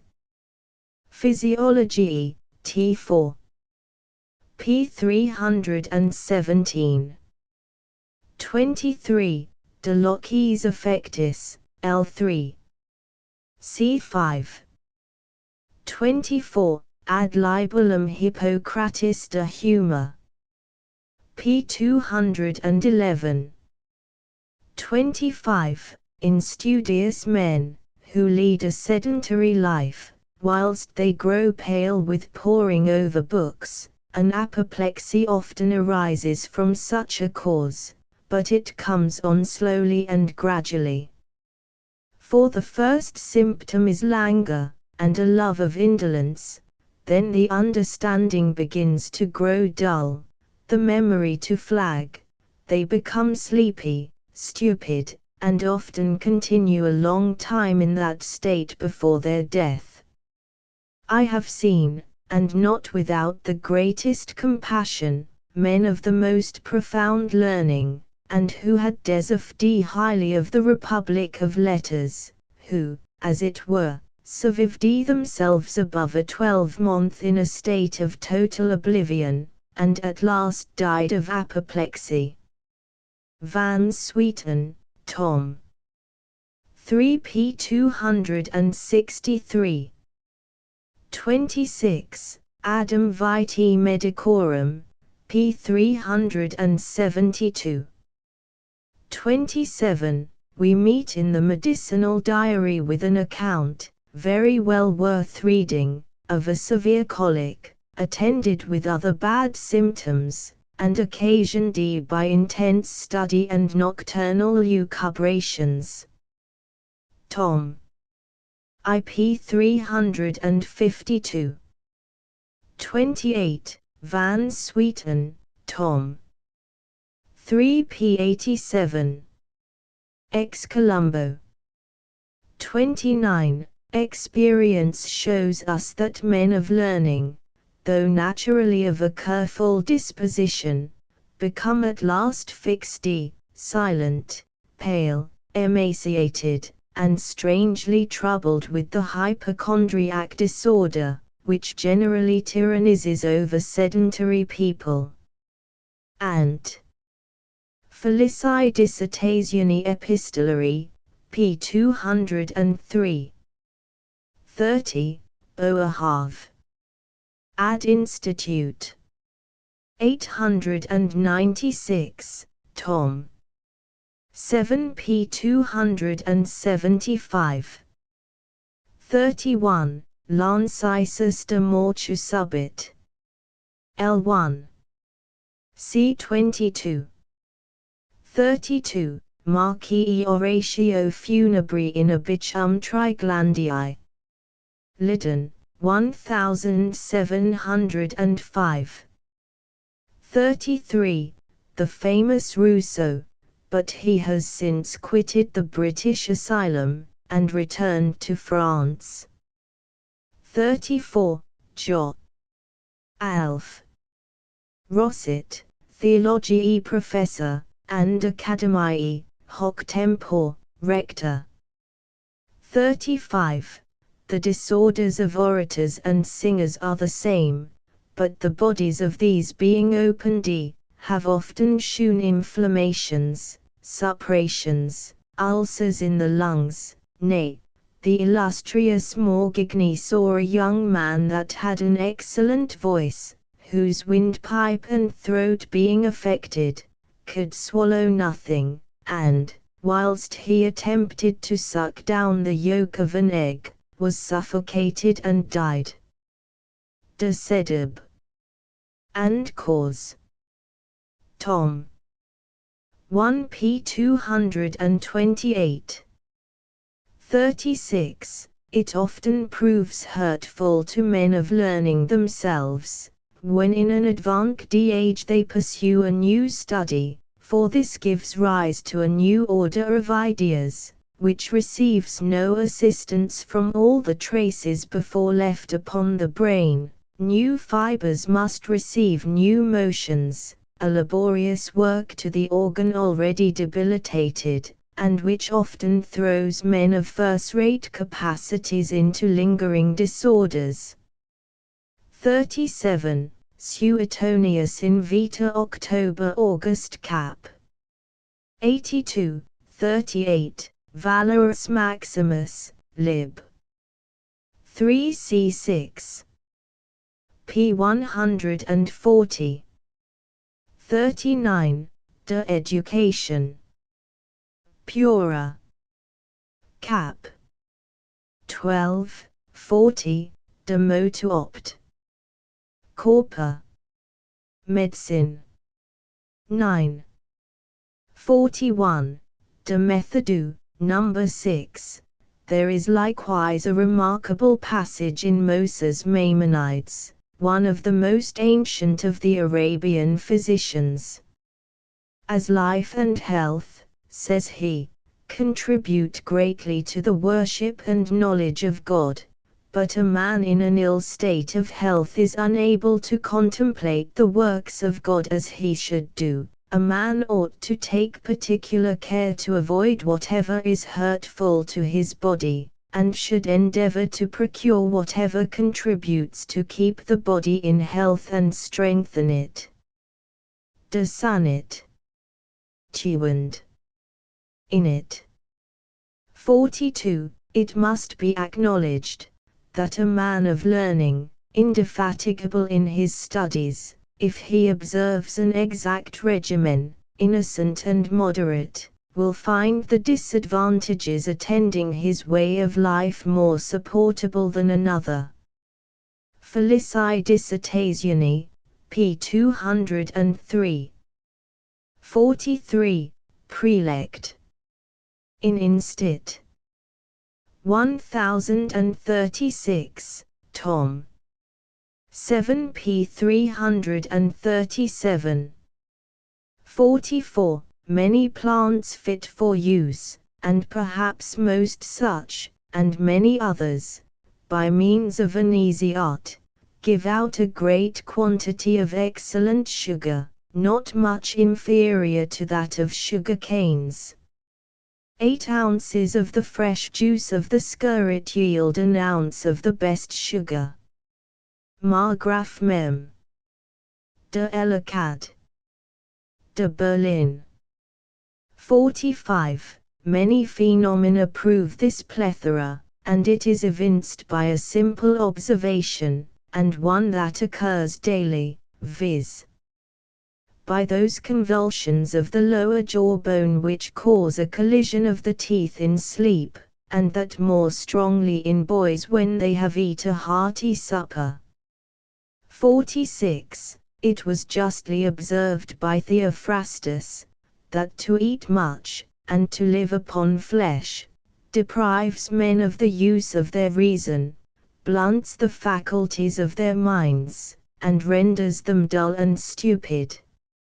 47. Boerhaave Prelect. Tom. 7 p. 340. 48. The goddess, says Plato, chose a place which was to give birth to the wisest men. In it. Timaea. And do not forget this with regard to places, that they are of great consequence in giving birth to men of superior genius, or the reverse. De Leg. Lib. 5, 49. By the excessive heat, which is not so much as allayed by an Etesian gale, I have entirely lost the power of philosophizing, and am deterred from writing. Lancei ad Coci, p. 47. 50. Qui itaut vestitus calcitus girat, retectis pedibus, paulisper conciis bat opposita ad oculos manu. Suetonius invit. Co. August Cap. 82. I enlarged upon the ill consequences of sleeping after dinner, in an epistle which I inscribed a few years ago to the illustrious Haller. 51. Adolescentium allunt, senectutim oblectant, secundus res ornant, adversis salatium prebent, delectant de me, non impediant foris, penoctant nobiscum, peregrinanta, rusticanta. Cicero Oration pro Argia. 52. Quintilianus de Instit. Orator, lib. I cap. I finis. Medical books printed for E and C Dilly, in the Poultry, London. I experimental essays on the following subjects: 1 on the external application of antiseptics in putrid diseases. 2 on the doses and effects of medicines. 3 on diuretics and sudorifics. By William Alexander, surgeon in Edinburgh. Price 3s. 6d in boards. 2 an essay on fevers, more particularly those of the common, continued, and inflammatory kinds, wherein a new and successful method is proposed for removing them speedily. To which is added an essay on the crises of those disorders. By Lionel Chalmers, M.D. of Charlestown. Price 2s. Sode. 3 an answer to the observations of Mr. Giach, and to the cursory remarks of Mr. Alcock, on Dr. Baker's essay on the endemial colic of Devonshire. In a letter from Dr. Saunders to Dr. Baker. Price 1s. 4 a new and easy method of giving mercury to those affected with the venereal disease. To which is annexed a new theory of the action of this metal on the salivary glands. Translated from the Latin of Joseph James Plenk, Professor of Surgery and Midwifery at Vienna. The second edition. To which is prefixed a table, exhibiting, at one view, all the preparations of mercury, reduced under proper heads. With an appendix of remarks on Mr. Plenk, together with some experiments and observations, which ascertain, with more accuracy, a steady and uniform method of giving his medicine, and a short and easy method of preparing the mercurius calcinatus. By William Saunders, M.D. Price 2s. Sode. End of the Project Gutenberg ebook. An essay on diseases incidental to literary and sedentary persons. Updated editions will replace the previous one, the old editions will be renamed. Creating the works from print editions not protected by U.S. copyright law means that no one owns a United States copyright in these works, so the Foundation, and you, can copy and distribute it in the United States without permission and without paying copyright royalties. Special rules, set forth in the general terms of use part of this license, apply to copying and distributing Project Gutenberg trademark symbol electronic works to protect the Project Gutenberg trademark symbol concept and trademark. Project Gutenberg is a registered trademark, and may not be used if you charge for an ebook, except by following the terms of the trademark license, including paying royalties for use of the Project Gutenberg trademark. If you do not charge anything for copies of this ebook, complying with the trademark license is very easy. You may use this ebook for nearly any purpose, such as creation of derivative works, reports, performances and research. Project Gutenberg ebooks may be modified and printed and given away. You may do practically anything in the United States with ebooks not protected by U.S. copyright law. Redistribution is subject to the trademark license, especially commercial redistribution. Start. Full license. The full Project Gutenberg license. Please read this before you distribute or use this work to protect the Project Gutenberg trademark symbol mission of promoting the free distribution of electronic works. By using or distributing this work, or any other work associated in any way with the phrase Project Gutenberg, you agree to comply with all the terms of the full Project Gutenberg trademark symbol license available with this file or online at www.gutenberg.org/license. Section 1. General Terms of Use and Redistributing Project Gutenberg Trademark Symbol Electronic Works 1.0.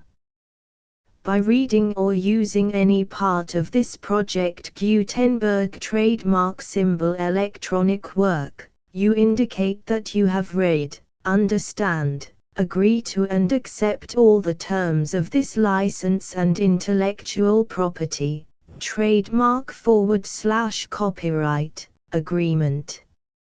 If you do not agree to abide by all the terms of this agreement, you must cease using and return or destroy all copies of Project Gutenberg trademark symbol electronic works in your possession. If you paid a fee for obtaining a copy of or access to a Project Gutenberg trademark symbol electronic work and you do not agree to be bound by the terms of this agreement, you may obtain a refund from the person or entity to whom you paid the fee as set forth in paragraph 1.e.8. 1.b Project Gutenberg is a registered trademark. It may only be used on or associated in any way with an electronic work by people who agree to be bound by the terms of this agreement. There are a few things that you can do with most Project Gutenberg trademark symbol electronic works even without complying with the full terms of this agreement. See paragraph 1.c below. There are a lot of things you can do with Project Gutenberg trademark symbol electronic works if you follow the terms of this agreement and help preserve free future access to Project Gutenberg trademark symbol electronic works. See paragraph 1.e below. 1.c. The Project Gutenberg Literary Archive Foundation, the Foundation or PGLAF, owns a compilation copyright in the collection of Project Gutenberg trademark symbol electronic works. Nearly all the individual works in the collection are in the public domain in the United States. If an individual work is unprotected by copyright law in the United States and you are located in the United States, we do not claim a right to prevent you from copying, distributing, performing, displaying or creating derivative works based on the work as long as all references to Project Gutenberg are removed. Of course, we hope that you will support the Project Gutenberg trademark symbol mission of promoting free access to electronic works by freely sharing Project Gutenberg trademark symbol works in compliance with the terms of this agreement for keeping the Project Gutenberg trademark symbol name associated with the work. You can easily comply with the terms of this agreement by keeping this work in the same format with its attached full Project Gutenberg trademark symbol license when you share it without charge with others. 1.d. The copyright laws of the place where you are located also govern what you can do with this work. Copyright laws in most countries are in a constant state of change. If you are outside the United States, check the laws of your country in addition to the terms of this agreement before downloading, copying, displaying, performing, distributing or creating derivative works based on this work or any other Project Gutenberg trademark symbol work. The Foundation makes no representations concerning the copyright status of any work in any country other than the United States. 1.e. Unless you have removed all references to Project Gutenberg, 1.e.1. The following sentence, with active links to, or other immediate access to, the full Project Gutenberg trademark symbol license must appear prominently whenever any copy of a Project Gutenberg trademark symbol work, any work on which the phrase Project Gutenberg appears, or with which the phrase Project Gutenberg is associated, is accessed, displayed, performed, viewed, copied or distributed. This ebook is for the use of anyone anywhere in the United States and most other parts of the world at no cost and with almost no restrictions whatsoever. You may copy it, give it away or reuse it under the terms of the Project Gutenberg license included with this ebook or online at www.gutenberg.org. If you are not located in the United States, you will have to check the laws of the country where you are located before using this ebook. 1.e.2. If an individual Project Gutenberg trademark symbol electronic work is derived from texts not protected by U.S. copyright law, does not contain a notice indicating that it is posted with permission of the copyright holder, the work can be copied and distributed to anyone in the United States without paying any fees or charges. If you are redistributing or providing access to a work with the phrase Project Gutenberg associated with or appearing on the work, you must comply either with the requirements of paragraphs 1.e.1 through 1.e.7 or obtain permission for the use of the work and the Project Gutenberg trademark symbol trademark as set forth in paragraphs 1.e.8 or 1.e.9. 1.e.3. If an individual Project Gutenberg trademark symbol electronic work is posted with the permission of the copyright holder, your use and distribution must comply with both paragraphs 1.e.1 through 1.e.7 and any additional terms imposed by the copyright holder. Additional terms will be linked to the Project Gutenberg trademark symbol license for all works posted with the permission of the copyright holder found at the beginning of this work. 1.e.4. Do not unlink or detach or remove the full Project Gutenberg trademark symbol license terms from this work, or any files containing a part of this work or any other work associated with Project Gutenberg trademark symbol. 1.e.5.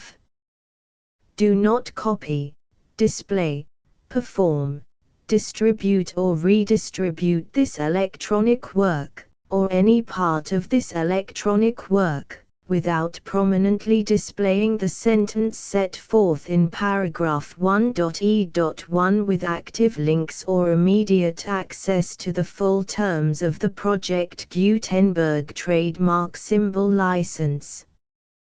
1.e.6. You may convert to and distribute this work in any binary, compressed, marked up, non-proprietary or proprietary form, including any word processing or hypertext form. However, if you provide access to or distribute copies of a Project Gutenberg trademark symbol work in a format other than plain vanilla ASCII or other format used in the official version posted on the official Project Gutenberg trademark symbol website, www.gutenberg.org, you must, at no additional cost, fee or expense to the user, provide a copy, a means of exporting a copy, or a means of obtaining a copy upon request, of the work in its original plain vanilla ASCII or other form. Any alternate format must include the full Project Gutenberg trademark symbol license as specified in paragraph 1.e.1. 1.e.7. Do not charge a fee for access to, viewing, displaying, performing, copying or distributing any Project Gutenberg trademark symbol works unless you comply with paragraph 1.e.8 or 1.e.9. 1.e.8. You may charge a reasonable fee for copies of or providing access to or distributing Project Gutenberg trademark symbol electronic works provided that you pay a royalty fee of 20% of the gross profits you derive from the use of Project Gutenberg trademark symbol works calculated using the method you already use to calculate your applicable taxes. The fee is owed to the owner of the Project Gutenberg trademark symbol trademark, but he has agreed to donate royalties under this paragraph to the Project Gutenberg Literary Archive Foundation. Royalty payments must be paid within 60 days following each date on which you prepare, or are legally required to prepare, your periodic tax returns. Royalty payments should be clearly marked as such and sent to the Project Gutenberg Literary Archive Foundation at the address specified in Section 4, Information about donations to the Project Gutenberg Literary Archive Foundation. You provide a full refund of any money paid by a user who notifies you in writing, or by email, within 30 days of receipt that he does not agree to the terms of the full Project Gutenberg trademark symbol license. You must require such a user to return or destroy all copies of the works possessed in a physical medium and discontinue all use of and all access to other copies of Project Gutenberg trademark symbol works. You provide, in accordance with paragraph 1.f.3, a full refund of any money paid for a work or a replacement copy, if a defect in the electronic work is discovered and reported to you within 90 days of receipt of the work.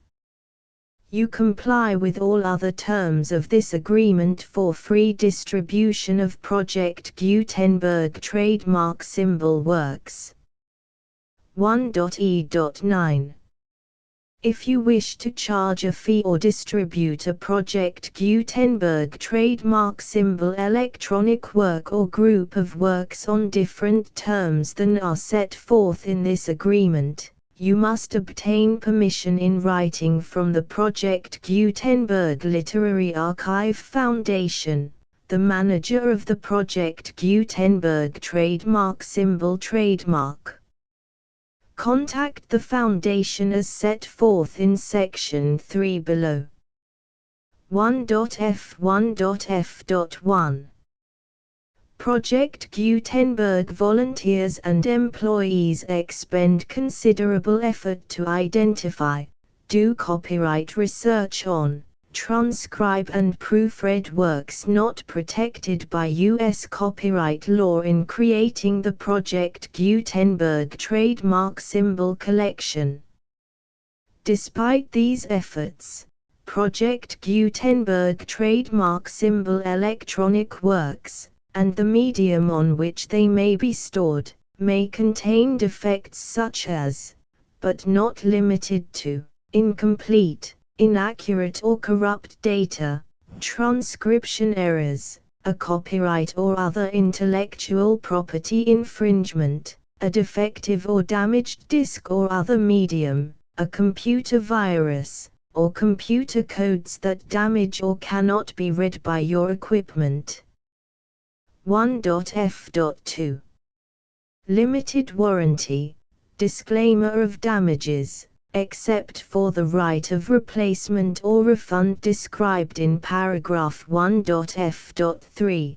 The Project Gutenberg Literary Archive Foundation, the owner of the Project Gutenberg trademark symbol trademark, and any other party distributing a Project Gutenberg trademark symbol electronic work under this agreement, disclaim all liability to you for damages, costs and expenses, including legal fees.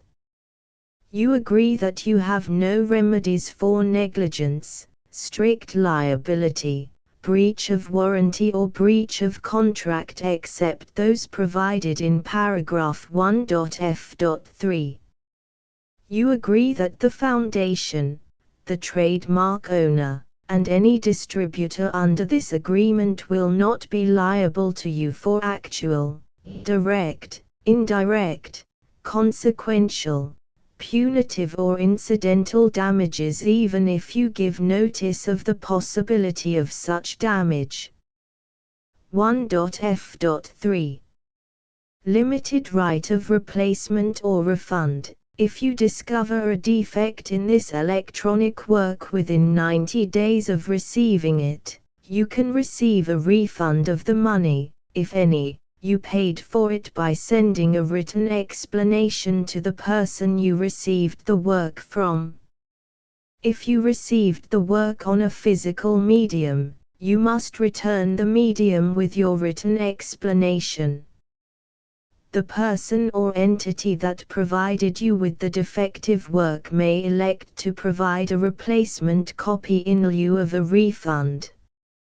If you received the work electronically, the person or entity providing it to you may choose to give you a second opportunity to receive the work electronically in lieu of a refund. If the second copy is also defective, you may demand a refund in writing without further opportunities to fix the problem. 1.f.4 Except for the limited right of replacement or refund set forth in paragraph 1.f.3, this work is provided to you as is, with no other warranties of any kind, express or implied, including but not limited to warranties of merchantability or fitness for any purpose.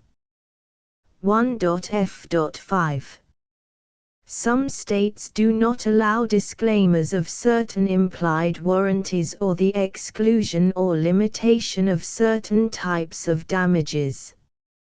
If any disclaimer or limitation set forth in this agreement violates the law of the state applicable to this agreement, the agreement shall be interpreted to make the maximum disclaimer or limitation permitted by the applicable state law. The invalidity or unenforceability of any provision of this agreement shall not void the remaining provisions. 1.f.6 Indemnity. You agree to indemnify and hold the Foundation, the trademark owner, any agent or employee of the Foundation, anyone providing copies of Project Gutenberg trademark symbol electronic works in accordance with this agreement, and any volunteers associated with the production, promotion and distribution of Project Gutenberg trademark symbol electronic works, harmless from all liability, costs and expenses, including legal fees, that arise directly or indirectly from any of the following which you do or cause to occur. A. Distribution of this or any Project Gutenberg trademark symbol work. B. Alteration, modification, or additions or deletions to any Project Gutenberg trademark symbol work, and C. Any defect you cause. Section 2. Information about the mission of Project Gutenberg trademark symbol. Project Gutenberg trademark symbol is synonymous with the free distribution of electronic works in formats readable by the widest variety of computers, including obsolete, old, middle-aged and new computers. It exists because of the efforts of hundreds of volunteers and donations from people in all walks of life.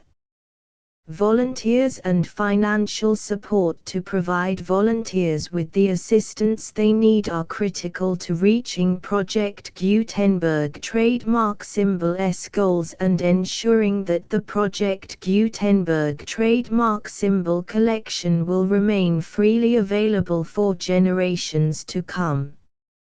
In 2001, the Project Gutenberg Literary Archive Foundation was created to provide a secure and permanent future for Project Gutenberg trademark symbol and future generations.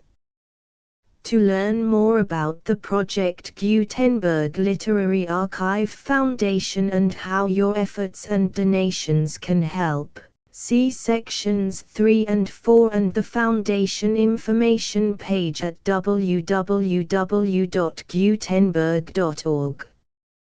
Section 3. Information about the Project Gutenberg Literary Archive Foundation. The Project Gutenberg Literary Archive Foundation is a non-profit 501(c)(3) educational corporation organized under the laws of the state of Mississippi and granted tax-exempt status by the Internal Revenue Service. The Foundation's IN or Federal Tax Identification Number is 64-6221541.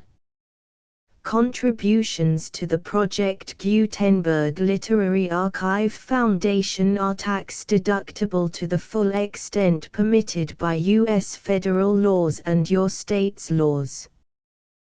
The Foundation's business office is located at 809 North 1500 West, Salt Lake City, UT 84116. 801-596-1887. Email contact links and up-to-date contact information can be found at the Foundation's website and official page at www.gutenberg.org/contact. Section 4. Information about donations to the Project Gutenberg Literary Archive Foundation. Project Gutenberg trademark symbol depends upon and cannot survive without widespread public support and donations to carry out its mission of increasing the number of public domain and licensed works that can be freely distributed in machine-readable form accessible by the widest array of equipment, including outdated equipment. Many small donations, $1 to $5,000, are particularly important to maintaining tax-exempt status with the IRS.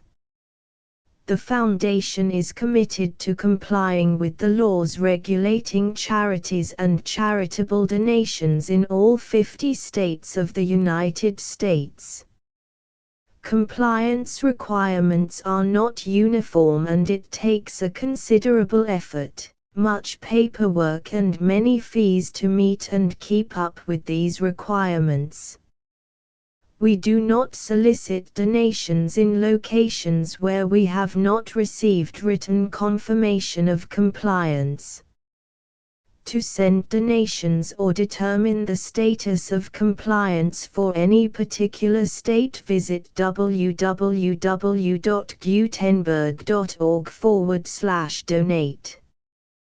While we cannot and do not solicit contributions from states where we have not met the solicitation requirements, we know of no prohibition against accepting unsolicited donations from donors in such states who approach us with offers to donate. International donations are gratefully accepted, but we cannot make any statements concerning tax treatment of donations received from outside the United States. U.S. laws alone swamp our small staff. Please check the Project Gutenberg web pages for current donation methods and addresses. Donations are accepted in a number of other ways, including checks, online payments and credit card donations. To donate, please visit www.gutenberg.org/donate. Section 5.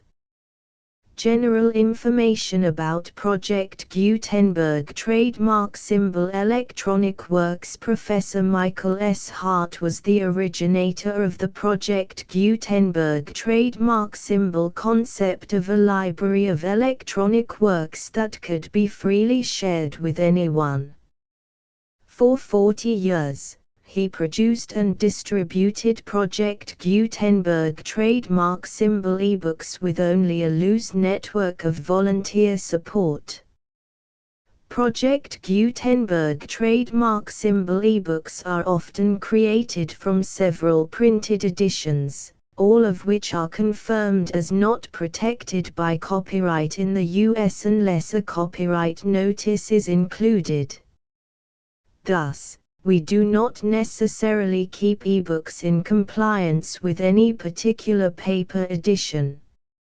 Most people start at our website, which has the main PG search facility, www.gutenberg.org. This website includes information about Project Gutenberg trademark symbol, including how to make donations to the Project Gutenberg Literary Archive Foundation, how to help produce our new ebooks, and how to subscribe to our email newsletter to hear about new ebooks.